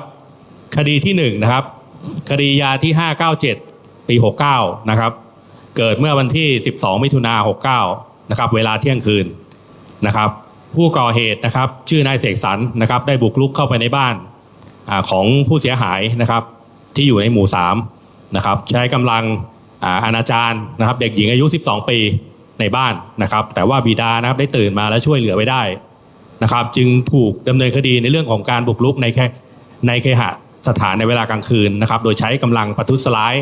นะครับกระทำอนาจารเด็กอายุไม่เกิน15ปีนะครับโดยใช้กำลังประทุษร้ายนะครับสำหรับนายเสกสรรนะครับเป็นคนในพื้นที่หมู่2บ้านดงมะนาวตำบลเทพนครนะครับมีประวัติคดียาอาชญากรนะครับย้อนหลังมาเมื่อตำรวจเนี่ยตั้งแต่ปี55มานะครับมีทั้งคดีเสพยาเสพติดข่มขืนในพื้นที่อุตรดิตถ์พิษณุโลกนะครับแล้วก็คดีสุดท้ายที่มาก่อเหตุในพื้นที่ของหมู่3เรานะครับในส่วนคดีที่2นะครับคือคดีอาญาที่736/69นะครับเกิด22กรกฎาคม69นะครับเป็นผู้ต้องหาก็คือนายวสันต์นะครับพร้อมพวกนะครับได้เข้าไปบุกรุกนะครับในบ้านของผู้เสียหายในเขตพื้นที่ของหมู่3เทพนครเป็นลักษณะของการบุกรุกเข้าไปทวงหนี้นะครับจึงได้ถูกดำเนินคดีในเรื่องของการบุกรุกในเคหสถานนะครับแล้วก็ทวงหนี้โดยการข่มขู่ใช้ความรุนแรงนะครับทำให้เกิดความเสียหายแก่ทรัพย์นะครับจะเห็นว่านะครับสำหรับนายวสันต์นะครับผู้ต้องหาในคดีที่2เนี่ยก็เช่นกันนะครับเป็นคนในพื้นที่บรรพตพิสัยนครสวรรค์นะครับมีสถิติคดียาย้อนหลังเนี่ยทั้งคดีลักทรัพย์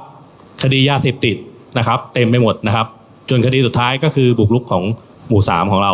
นะครับซึ่งโดยสรุปนะครับในภาพรวมทั้ง2คดีจะเห็นว่าผู้เสียหายหรือชาวบ้านของหมู่3ของเรานะครับเป็นผู้ถูกกระทำนะครับหรือผู้เสียหายนะครับผู้ก่อเหตุเนี่ยเป็นบุคคลจากพื้นที่อื่นทั้งหมดนะครับครับสภ.เมืองกำแพงเพชรขออนุญาตจบการรายงานครับ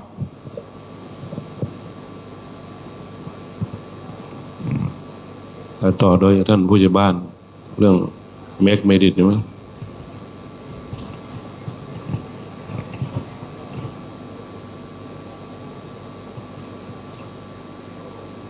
ครับส่วนเรื่องของหมู่3นะครับเรื่องการก่อการดีนะครับก็ผมก็คอยดูแลในหมู่บ้านนะครับก็คอยประสานงานนะครับเกิดเหตุเกิดอะไรก็จะดูแลนะครับก็คอยติดต่อกับทางป้องกันเทศบาลครับก็แล้วก็ดูแลกันทั่วนะครับก็มีอะไรก็แจ้งเหตุตลอดครับก็ทางค่ำคืนผมก็ดูแลอยู่ตลอดนะครับเพราะว่าอยู่ใกล้เทศบาลครับมีอะไรก็แจ้งง่ายๆครับแจ้งถึงเลยครับกราบนมัสการพระคุณเจ้าครับก็ผมขออธิบายเพิ่มเติมนิดนึงนะครับโครงการเกี่ยวกับป้องกันภัยเด็กจมน้ำนะครับก่อนจะมีโครงการครับเราจะมีการสูญเสียโดยเฉพาะหมู่3นะครับจะอยู่ติดแม่น้ำปิงนะครับเด็กและเยาวชนโรงเรียนเนี่ยเมื่อก่อนเนี่ยรุ่นเราเนี่ยพ่อแม่เนี่ยจะปล่อยให้เด็กเล่นน้ำได้นะครับเด็กจะมีความเข้มแข็งตั้งแต่เด็กแต่ด้วยปัจจุบันการเปลี่ยนแปลงของสังคมเนี่ยพ่อแม่จะห้ามเด็กเล่นน้ำพอห้ามเด็กเสร็จปุ๊บเนี่ยมันก็เกิดการสูญเสียนะครับทั้งเด็กตกน้ำแล้วก็ค่อนข้างที่จะเสี่ยงในการตกน้ำผู้ใหญ่ตอนเริ่มแรกก็เริ่มร่วมกับเทศบาลในการร่วมคิดโครงการในการแก้ปัญหาดังกล่าวนะครับเมื่อร่วมคิดโครงการเสร็จปุ๊บก็ดูเป้าหมายจุดเสี่ยง ที่จะร่วมกับเทศบาลหรือรวมทุกหมู่บ้านใน22หมู่บ้านในตำบลเทพพรเพื่อให้เกิดโครงการนี้มันเกิดประโยชน์อย่างแท้จริงต่อการแก้ไขปัญหาเด็กจมน้ำเสียชีวิตซึ่งเป็นโครงการระดับโลกนะครับประเทศไทยเป็นส่วนร่วมทำ MOU ของระดับโลกพอทำกันมาในระยะเวลาหนึ่งไม่ว่าจะเป็นแค่หมู่3ตำบลเทพพรคือบ้านไร่ตลอดจนพื้นที่ในตำบลเทพพรตอนนี้เด็กจมน้ำกลายเป็นศูนย์เซตซีโร่นะครับจากการที่ดำเนินการต่างๆก็เป็นกำลังหลักนะครับที่วิทยาจอมดูทั้งจุดเสี่ยงที่เด็กจะจมน้ำดูทั้งเป้าหมายที่จะต้องพัฒนาขึ้นตลอดจนเด็กที่อบรมแล้วพัฒนาเป็นครูกอครูขอเพื่อให้เด็กกลุ่มนี้นะครับมีจิตใจเอื้อเฟื้อเผื่อแผ่ช่วยเหลือและเมตตาเป้าหมายน้องๆต่อไปนะครับขออธิบายเสริมครับขอบคุณครับก็ชัดเจน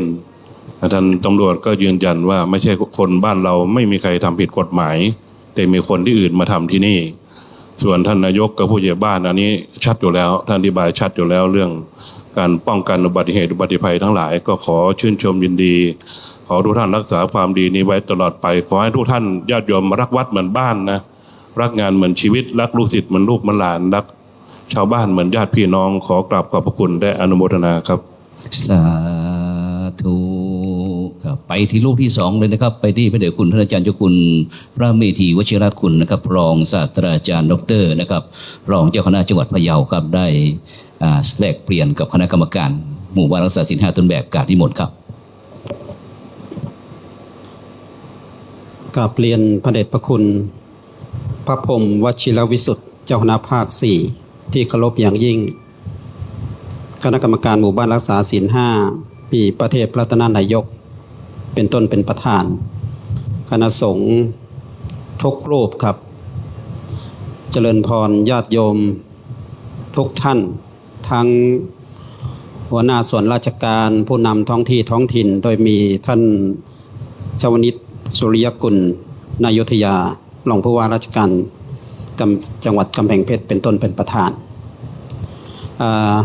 ก่อนอื่นต้องขอชื่นชมนะที่คณะสงฆ์ส่วนราชการท้องที่ท้องถิ่นร่วมกันคัดเลือกหมู่บ้านแห่งนี้เป็นหมู่บ้านต้นแบบศีล5จากสถิติที่เราเห็นนะตั้งแต่ปี 2559 ถึงปี 2569 ล่วงมาแล้ว 10 ปีจังหวัดกำแพงเพชรเนี่ยมีหมู่บ้านทั้งหมด963หมู่บ้าน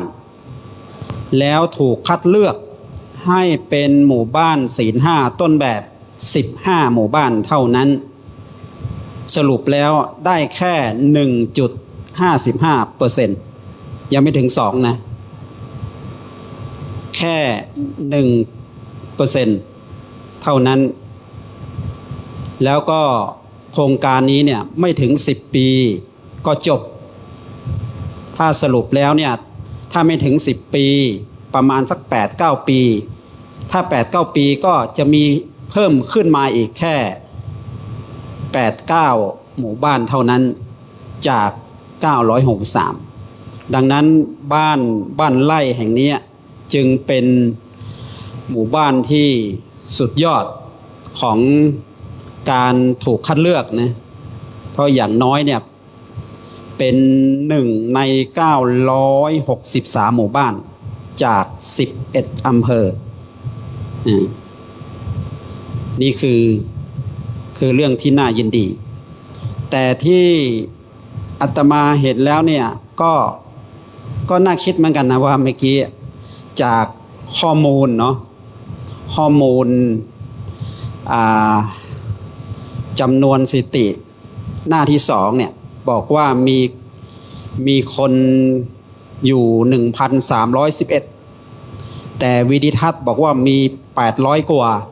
ท่านผู้กำกับบอกว่ามี900กว่าเพราะนั้น3ข้อมูล3แหล่งข้อมูลไม่ตรงกันเลย ก็อันนี้เป็นข้อตั้งข้อสังเกตไว้เฉยๆว่าแหล่งข้อมูลเหล่านี้เนี่ยตกลงเอาข้อมูลจากแหล่งไหนดีเนาะก็เมื่อกี้เนี่ยท่านเจ้าคุณพระวิมลท่านก็ถามในศีลข้อที่1อยู่แล้ว เพราะฉะนั้นอาตมาก็จะมาดูเรื่องศีลข้อที่3ก็คือจากกิจกรรมโครงการทั้งหมด8โครงการกิจกรรมเนี่ยตั้งแต่หน้า15ถึงหน้า23เนี่ย8กิจกรรมโครงการแล้วก็จะมีนักเรียนเข้าอยู่30คน1โครงการแล้วมี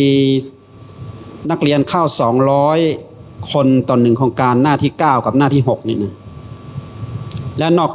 นอกนั้นเนี่ยอีก6โครงการไม่ระบุจำนวนคนก็เลยเป็นที่น่าสังเกตว่าการตั้งครรภ์ก่อนวัยอันสมควรเนี่ยปี67มี2รายปี68มี1รายปี69ปีนี้มี2รายรวมทั้งหมดมีประมาณ5รายอันนี้จากข้อมูลหน้าที่4ถ้าเราเอาจำนวนโครงการไปดูเนาะแล้วจัดโครงการแล้วเนี่ยก็จะมีสัดส่วนที่น่าสนใจอยู่ว่าการขับเคลื่อนโครงการกิจกรรมที่ชุมชนได้กระทำเนี่ยมันได้ผลเป็นยังไงหรือว่ามันมีอุปสรรคอย่างไรหรือว่ามีประเด็นที่เราเห็นข้อมูลตรงนี้แล้วเราเอาไปคุยกับคณะกรรมการหมู่บ้านไปคุยกับตำบลอำเภอจังหวัดยังไงเพื่อที่จะร่วมกันแก้ไขเพื่อที่จะให้หมู่บ้านหมู่ที่3บ้านไร่ตำบลเทพนครแห่งนี้เป็นหมู่บ้านที่เขาเรียกว่าสุดยอดเป็นต้นแบบอย่างหมดจดสะอาดแบบหมู่บ้านอื่นตามไม่ทันเราจะร่วมกันแก้ไขจุดบกพร่องนี้ได้อย่างไรเพราะนั้นก็จุดนี้ใครพอที่จะให้ข้อมูลเพิ่มเติมได้บ้างท่านกำนันใช่ไหมหรือว่ารพสต.ดีที่จะให้ข้อมูลครับกราบนมัสการท่านพระคุณเจ้าขอบคุณในส่วนคำถามครับผมนายกตะเล่ตะปัดนะครับขอเป็นตัวแทนในส่วนหนึ่งครับอาจจะมีส่วนโรงเรียนที่เพิ่มเติมในการตอบคำถามอันดับแรกเรื่องจำนวนประชากรนะครับทางผู้ใหญ่บ้านและทางท่านผู้กำกับนะครับอาจจะตอบตามจำนวนที่อยู่จริงนะครับมันมีข้อมูลที่พันกว่าคือข้อมูลจากทะเบียนราษฎร์นะครับที่อยู่จริงประมาณ800ถึง900ก็สวิงนิดๆนะครับในแต่ละปีนะครับส่วนรายการที่ปัญหาที่เกิดที่มันปัญหาที่ค่อนข้างจะมีสถิติทุกปีไม่ว่าเด็กตั้งครรภ์ก่อนวัยเรียนนะครับโดยหลักนะครับทางเทศบาลตำบลเทพนครตลอดจนโรงเรียนที่อยู่ในพื้นที่ของเราแล้วก็ทางผู้ใหญ่บ้านหมู่บ้านเนี่ยจะทำติดตามอย่างเข้มงวดนะครับไม่ว่าจะเป็นท่านนายอำเภอเมืองกำแพงเพชรก็พยายามดูข้อมูลตรงนี้โดยมากนะครับจะเกิดจากบุคคลภายนอกแล้วเข้ามาอยู่นะครับบางทีมีเหตุเกิดก่อนที่จะมาอยู่แต่ผลเหตุก็คือท้องมาแล้วถึงมาอยู่ในตำบลของเราก็ย้ายเข้ามาอยู่โดยมากจะเป็นแบบนั้นสำหรับเด็กที่เข้าสู่ศีล5คือเข้าอยู่โครงการเราอย่างต่อเนื่องเด็กกลุ่มนี้จะมีการพัฒนาที่ดีขึ้นมากและโอกาสที่เสี่ยงยาเสพติดกับท้องก่อนวัยควรแทบจะเป็นศูนย์นะครับโดยมากเจติกก็จะเหมือนของที่ท่านผู้กำกับรายงานปัญหายาเสพติดนะครับจะเป็นเด็กข้างนอกเข้ามาอันนั้นมันเป็นค่อนข้างเราเฝ้าระวังอยู่นะครับพอเฝ้าระวังแล้วถ้าบุคลากรเด็กและเยาวชนในตำบลของเราเนี่ยมีการขัดเกลาที่ดีมีภาวะจิตใจที่เข้มแข็งก็จะเป็นวัคซีนตัวหนึ่งในการระงับยับยั้งนะครับสถิติจึงประคองไม่ให้เพิ่มขึ้นนะครับขอกลับเรียนในส่วนของเทศบาลและหมู่บ้านประมาณนี้ครับ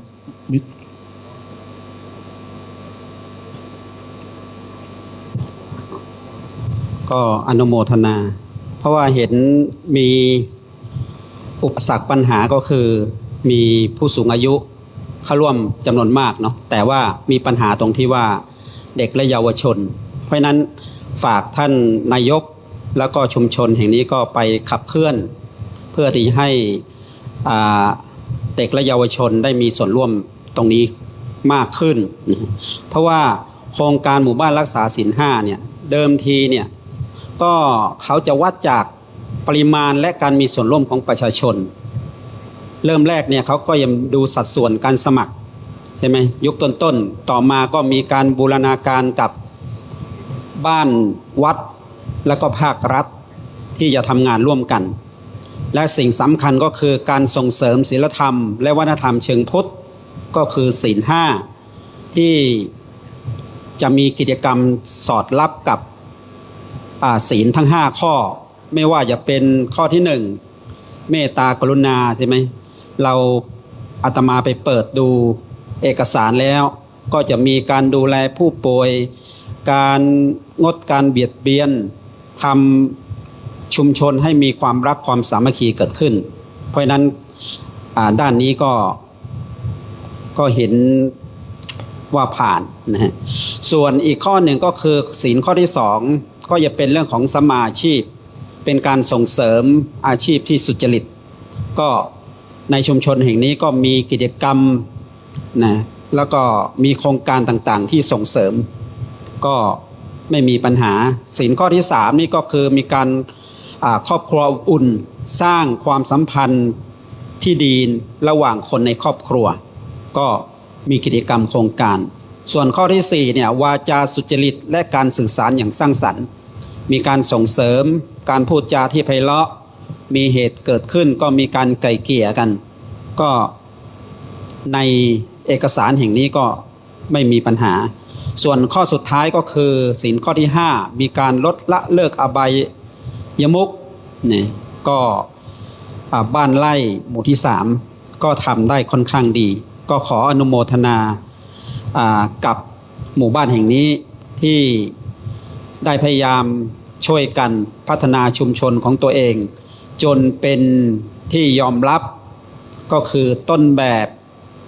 ในด้านหมู่บ้านรักษาศีล 5ให้กับจังหวัดกำแพงเพชรในปี2569นี้ก็ขออนุโมทนาเจริญพรขอบคุณสาธุแต่ที่น่าสนใจครับอาจารย์อยู่คุณครับเพราะว่าเห็นโรงเรียนเฉลิมพระเกียรติสมเด็จพระศรีนครินทร์กำแพงเพชรแล้วก็โรงเรียนบ้านไร่นะครับเพราะว่าตอนนี้เราข่าวเกี่ยวกับเยอะเหลือเกินครับที่จังหวัดนนทบุรีนะครับอาจารย์ที่มีโรงเรียนหนึ่งที่ได้ใช้อาวุธได้ไปทำร้ายทั้งครูบาอาจารย์แล้วก็นักเรียนด้วยไม่รู้ว่าท่านอาจารย์ดร.โรงเรียนผู้อำนวยการท่านอาจารย์ดร.ประจักษ์ศิลป์มาไหมมาไหมมาเนาะท่านอาจารย์ดร.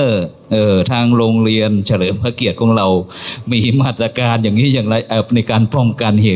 ตุเกิดอย่างนี้อย่างไรบ้างเจริญพรในฐานะที่เป็นภาคีเครือข่ายของหมู่บ้านรักษาศีล 5ต้นแบบบ้านไร่เทพนครของเราขอเจริญพรกับนมัสการพระคุณเจ้าคณะกรรมการดำเนินงานตามโครงการสร้างความปรองดองสมานฉันท์โดยใช้หลักธรรมทางพุทธศาสนาหมู่บ้านรักษาศีล 5คณะกรรมการตลอดจนท่านรองผู้ว่าราชการจังหวัดท่านปลัดหัวหน้าส่วนราชการท่านนายกนเรศและก็ผู้เข้าร่วมการประเมินที่เคารพทุกท่านครับกับผมนายประจักษ์ศิลป์เมืองบมผู้ในการโรงเรียนเฉลิมพระเกียรติสมเด็จพระศรีนครินทร์กำแพงเพชรนะครับตามที่พระอาจารย์ได้ซักถามนะครับว่าข้อมูลวันนี้เองเนี่ยนะครับซึ่งเป็นกระแสทางสังคมเป็นอย่างมากนะครับวันนี้เองเราต้องยอมรับว่าสถานการณ์เนี่ยทุกคนไม่อยากให้เกิดขึ้นแต่ครั้งนี้เกิดขึ้นแล้วนะครับก็คงจะต้องกลับมาสะท้อนแล้วก็ทบทวนนะครับโดยฐานะโดยเฉพาะกระทรวงสาธารณสุขนะครับแล้วก็โรงเรียนที่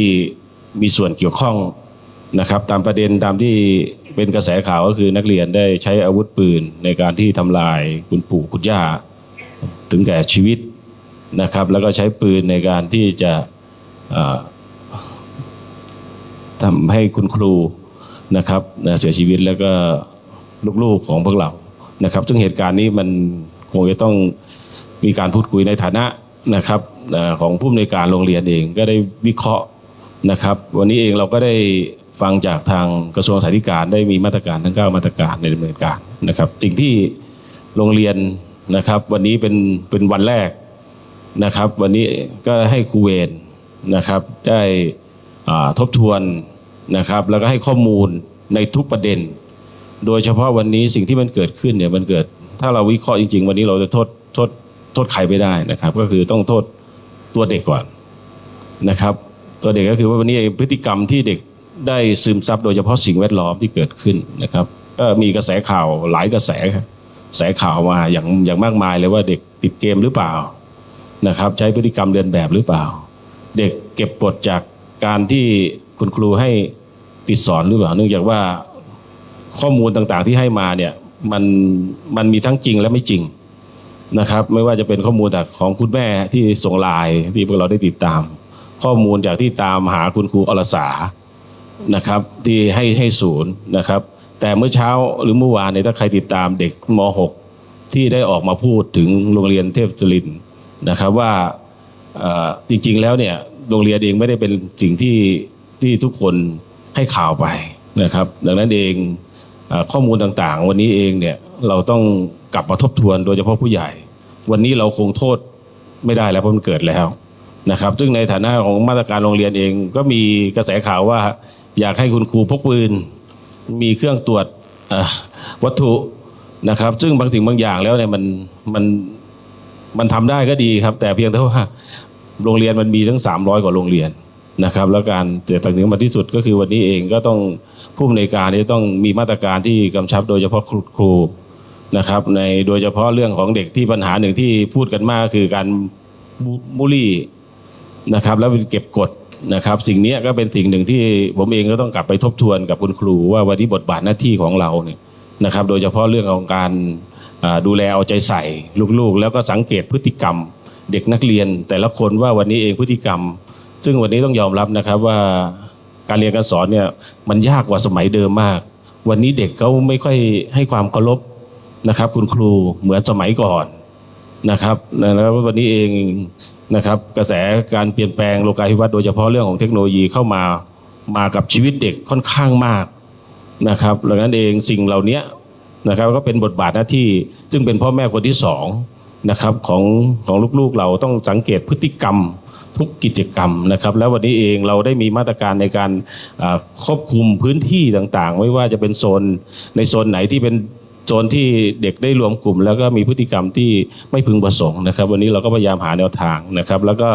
ต้องตั้งเขาเรียกว่าตั้งศูนย์ช่วยเหลือนะครับเด็กนักเรียนซึ่งวันนี้เองเราไม่รู้เลยว่าพฤติกรรมเด็กนักเรียนอยู่ดีๆครับใครจะไปรู้ว่าเด็กสามารถยิงปู่บุญย่าแล้วกลับมาแล้วมีพฤติกรรมแล้วเดินเข้ามาในโรงเรียนโดยที่ไม่มีข้อสงสัยเลยนะครับอยู่ดีๆนั่งเรียนอยู่ก็ลุกขึ้นมาก็ยิงได้เลยเนี่ยบางทีพฤติกรรมเหล่านี้เราไม่สามารถควบคุมได้เลยนะครับดังนั้นเองเราก็ต้องใช้ในเรื่องของการสังเกตนะครับแล้วก็พยายามหาทุกวิธีการนะครับโดยเฉพาะครูที่ปรึกษาวันนี้ผมให้คุณครูสแกนนะครับในแต่ละชั้นเรียนนะครับว่าเด็กคนไหนมีพฤติกรรมก้าวร้าวมีพฤติกรรมที่สุ่มเสี่ยงโดยเฉพาะเรื่องของยาเสพติดนะครับผมต้องขอบคุณความเมตตานะครับพระครูวิเชียรวรวิเชียรนะครับที่ท่านได้ให้ความเมตตานะครับได้ใช้หลักธรรมศีล 5ไปอบรมสั่งสอนนะครับต้องขออนุญาตนำเรียนว่าโรงเรียนของเราเป็นโรงเรียนในพระราชูปถัมภ์นะครับซึ่งปณิธานสมเด็จย่าคือเรื่องคนดีดังนั้นเองนะครับพอพระอาจารย์หรือไปช่วยนะครับก็เป็นแนวทางหนึ่งนะครับเชื่อว่าพฤติกรรมเหล่านี้ก็จะลดลงนะครับก็ส่วนเรื่องของที่พระอาจารย์ได้นำเรียนว่าวันนี้เองปัญหาเหล่านี้ต้องมาสะท้อนแล้วก็ต้องมาถอดบทเรียนแล้วให้เป็นประสบการณ์แล้วก็ไม่อยากให้เกิดเหตุการณ์ที่มันเกิดขึ้นครับสาธุที่นี่ก็เป็นหัวอกของผู้บริหารนะครับที่ได้รับผลกระทบไม่ว่าจะเป็นหน่วยงานทั้งวัดทั้งบ้านทั้งราชการโรงเรียนก็ต้องรับผิดชอบหมดเพราะว่าเราทำให้เด็กเกิดขึ้นแล้วเราก็ต้องดูแลเขาให้ดีที่สุดโดยเฉพาะวันนี้เป็นวันมงคลเป็นวันกำนันผู้ใหญ่บ้านด้วยฉะนั้นก็อยากจะเดินพรท่านสวนิชสุริยะกุลณอยุธยารองผู้ว่าการจังหวัดกำแพงเพชรได้เป็นตัวแทนมหาดไทยก็แล้วกันได้กล่าวอนุโมทนาขอบคุณให้กำลังใจกับผู้บริหารเนาะทั้งผู้ใหญ่บ้านกำนันในที่ได้ร่วมจัดกิจกรรมโครงการหมู่บ้านรักษาศีล 5ต้นแบบเพื่อที่จะบำบัดทุกข์บำรุงสุขให้พี่น้องประชาชนยังมีความสุขแบบยั่งยืนนั่นเองขอเจริญพรครับกราบนมัสการพระเดชพระคุณพระพรหมวชิรสุทธิ์วิสุทธิ์นะครับเจ้าคณะภาค4กราบนมัสการพระเทพรัตนนายกนะครับแล้วก็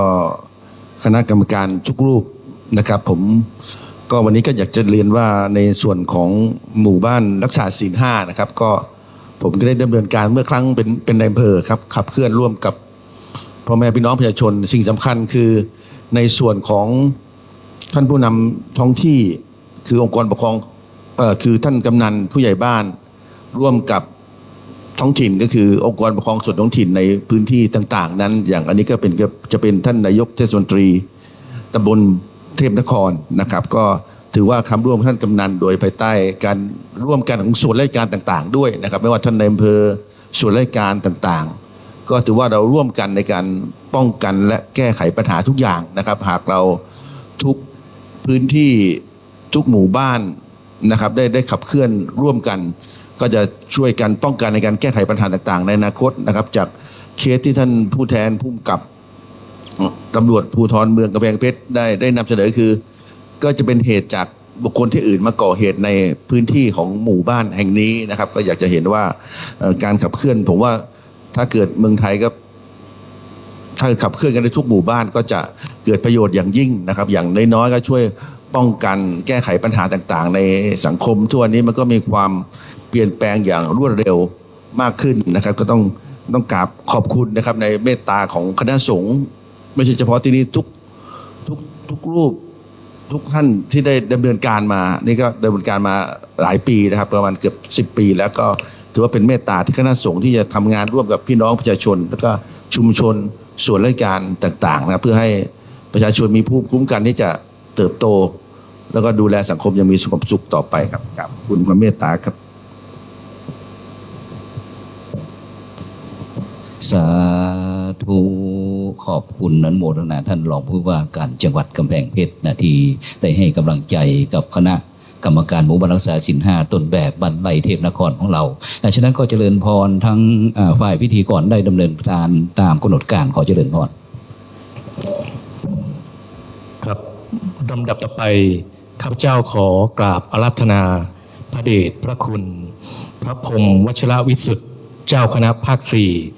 ผู้แทนคณะสงฆ์และพระพุทธศาสนิกชนจังหวัดกำแพงเพชรกล่าวขอบคุณคณะกรรมการขับเคลื่อนระดับผลพร้อมกล่าวปิดและนำไหว้พระเป็นอันดับต่อไปครับขอกราบอาราธนาครับ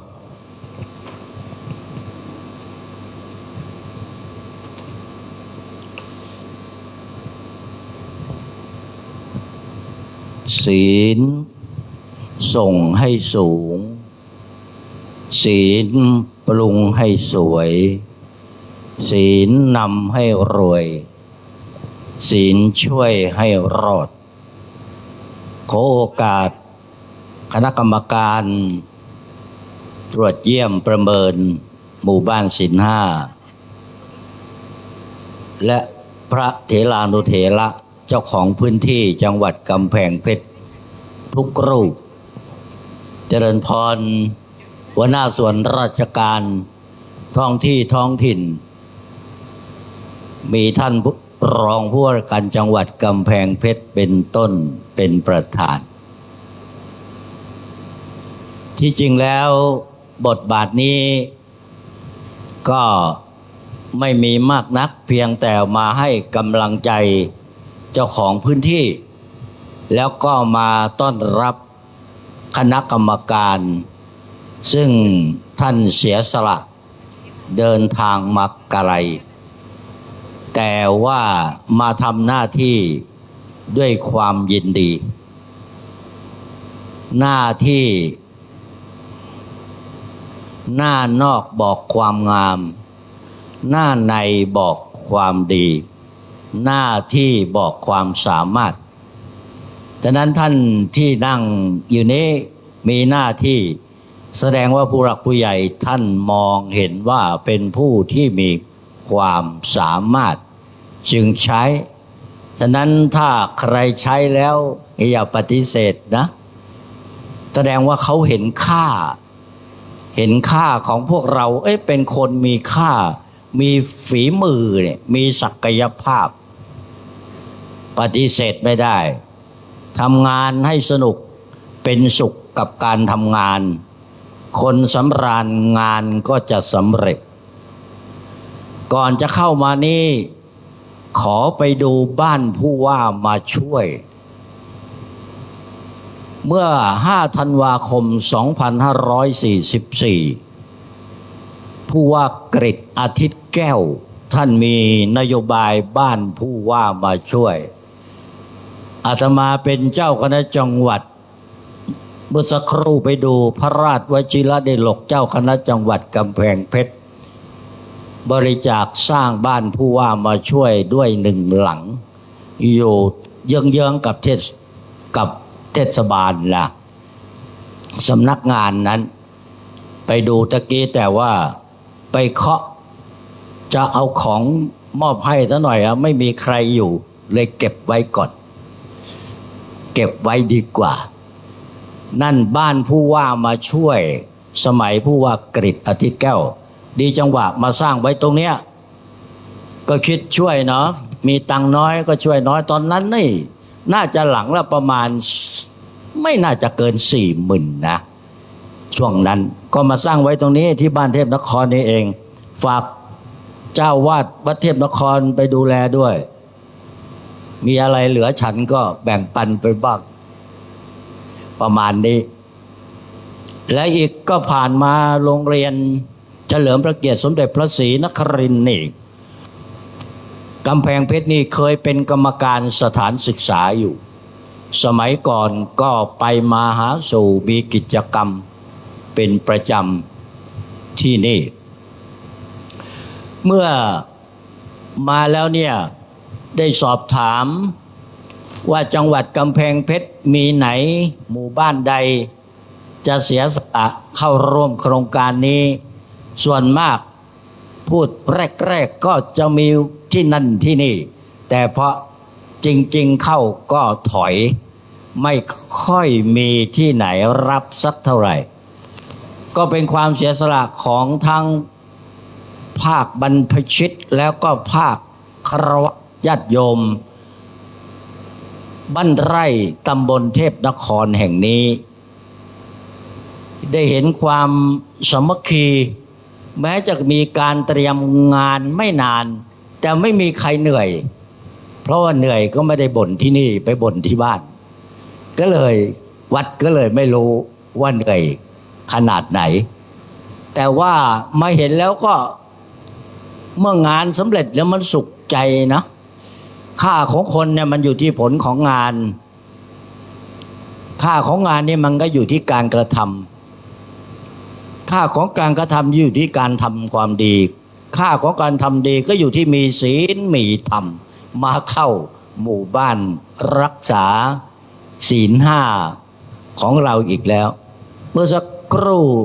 ท่านคณะกรรมการพูดอยู่คำว่าอาตมาเคยพูดนะรักษาศีลให้ถึงธรรมศีลจะกลับลำมารักษาเราคือบางครั้งเราไปแค่ศีลเบญจศีลเราไม่ทะลุไปถึงเบญจธรรมศีลนั้นเหมือนเป็นข้อห้ามแต่เบญจธรรมนั้นเป็นข้อที่จะต้องกระทำผลเนี่ยมันเกิดตรงที่กระทำไม่ใช่เกิดตรงที่เรางดเราไม่ฆ่าสัตว์ละมันก็อยู่แค่นั้นแหละแต่ถ้าเรามีเบญจธรรมข้อที่1คือเมตตาเอื้ออาทรกับสัตว์ทั้งหลายอันนี้แหละมันจึงจะเกิดผลถ้าแม้นว่ารักษาศีลจนถึงทำศีลจะกลับ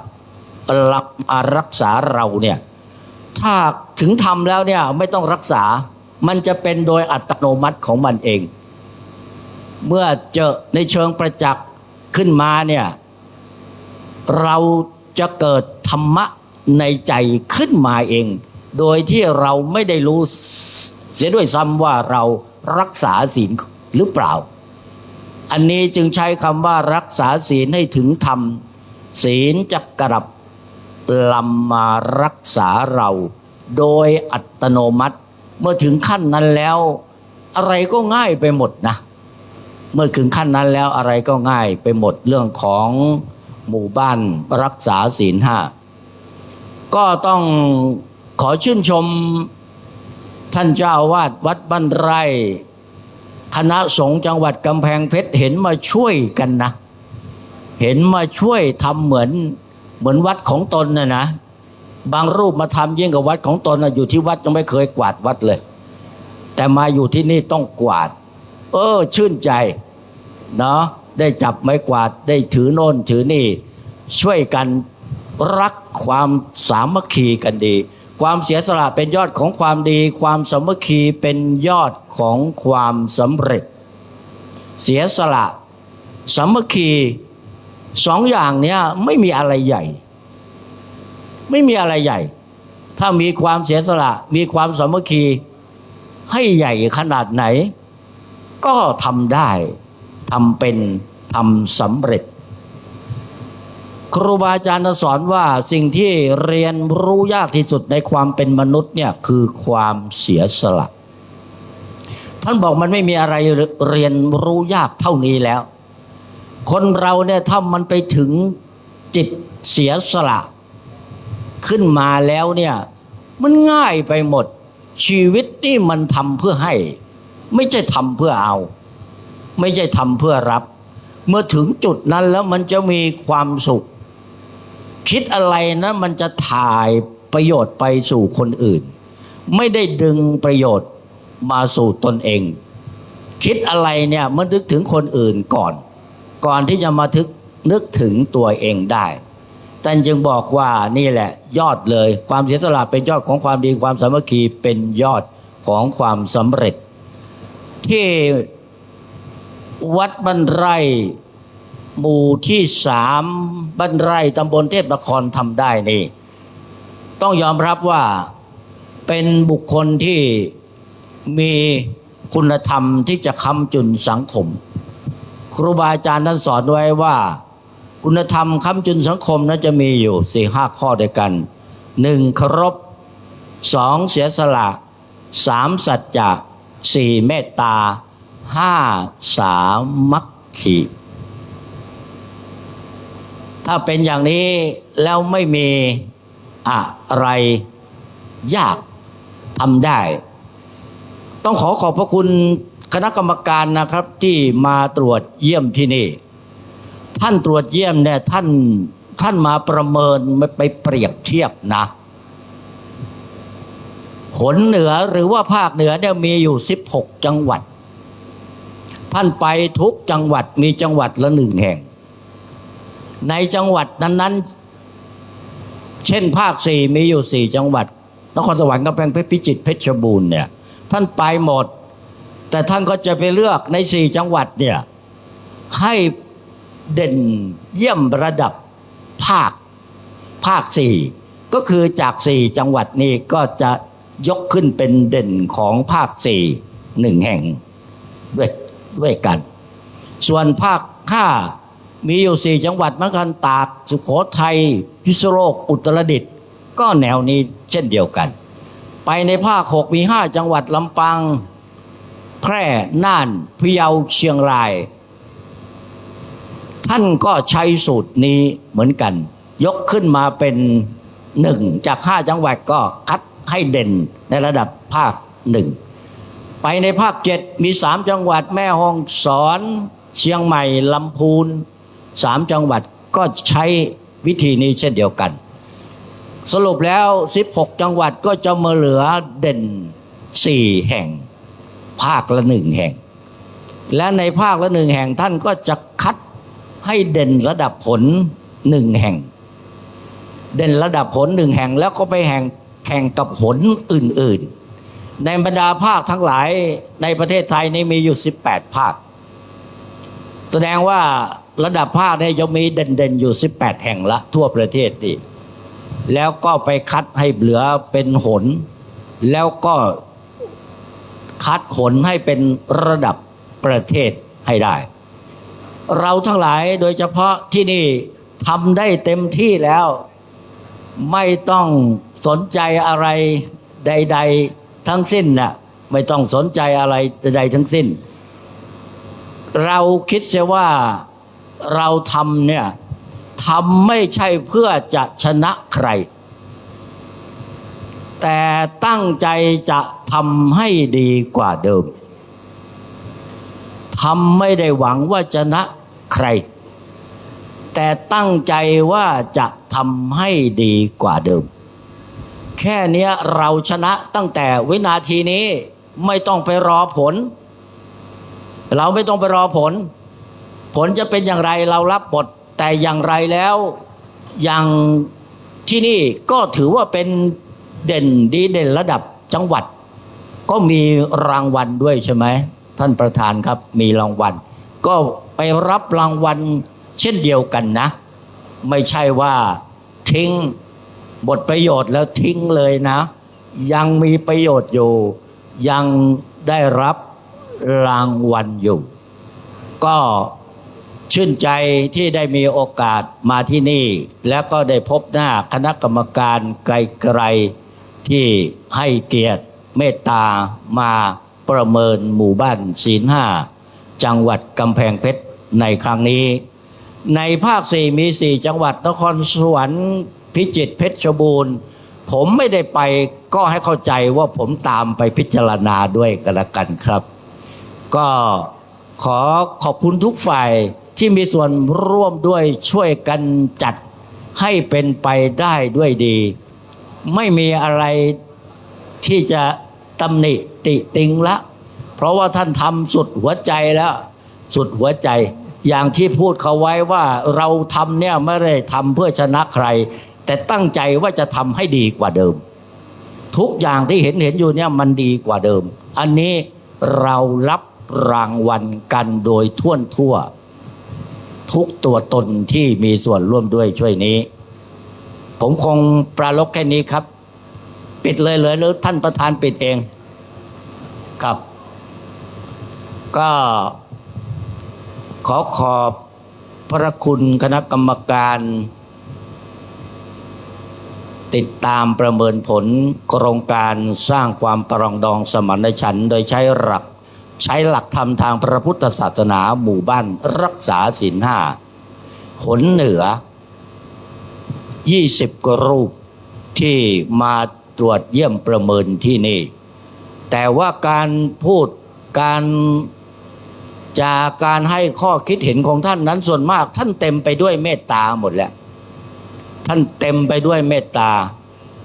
ไม่ค่อยกล้าที่จะชี้แนะอะไรเพราะว่าท่านเข้าใจในสิ่งที่มันอยู่ในขณะนี้ฉะนั้นจึงขอบพระคุณทุกรูปทุกคนนะที่เป็นกรรมการมาตรวจประเมินในส่วนของเจ้าของสถานที่มีวัดบ้านไร่โดยการนำของท่านเจ้าอาวาสผู้นำท้องถิ่นและผู้นำระดับจังหวัดระดับอำเภอทุกส่วนที่ได้กล่าวถึงไปแล้วมีส่วนร่วมด้วยช่วยกันเต็มกำลังความสามารถน่าชื่นใจฉะนั้นขออ้างคุณพระศรีรัตนตรัยพระพุทธพระธรรมพระสงฆ์อำนาจบุญกุศลที่เราทุกรูปทุกคนสร้างสมอบรมมาในอดีตตั้งใจกระทำอยู่ณขณะนี้ขอจงรวมกันเป็นบาตรเดชะภรวะปัจจัยดลบันดาลประทานพรให้ท่านทั้งหลายประสบพบพรอันประเสริฐ7 ประการคือขอจงเจริญทรัพย์เจริญศรีเจริญยศเจริญชนเจริญพันนะเจริญพลเจริญสุขกายใจตลอดไปโดยทั่วกันทุกรูปทุกคนเทินขอปิดการประเมินสาธุกับการนิมนต์พระเดชคุณหลวงพ่อได้นำกล่าวคำบูชาพระนตรัยครับ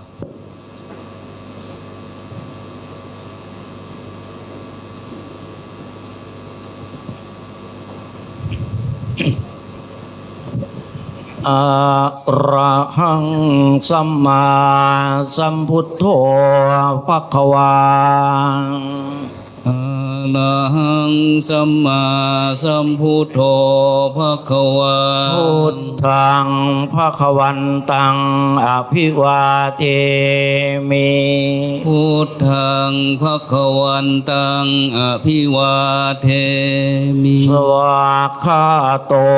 ภควตาธัมโมสวากขาโตภ ภะคะวะตาธัมโม ธัมมังนัมสสามิ ธัมมังนัมสสามิ สุปฏิปันโนภะคะวะโตสาวกสังโฆ สุปฏิปันโนภะคะวะโตสาวกสังโฆ สังฆังนะมามิ สังฆังนะมามิ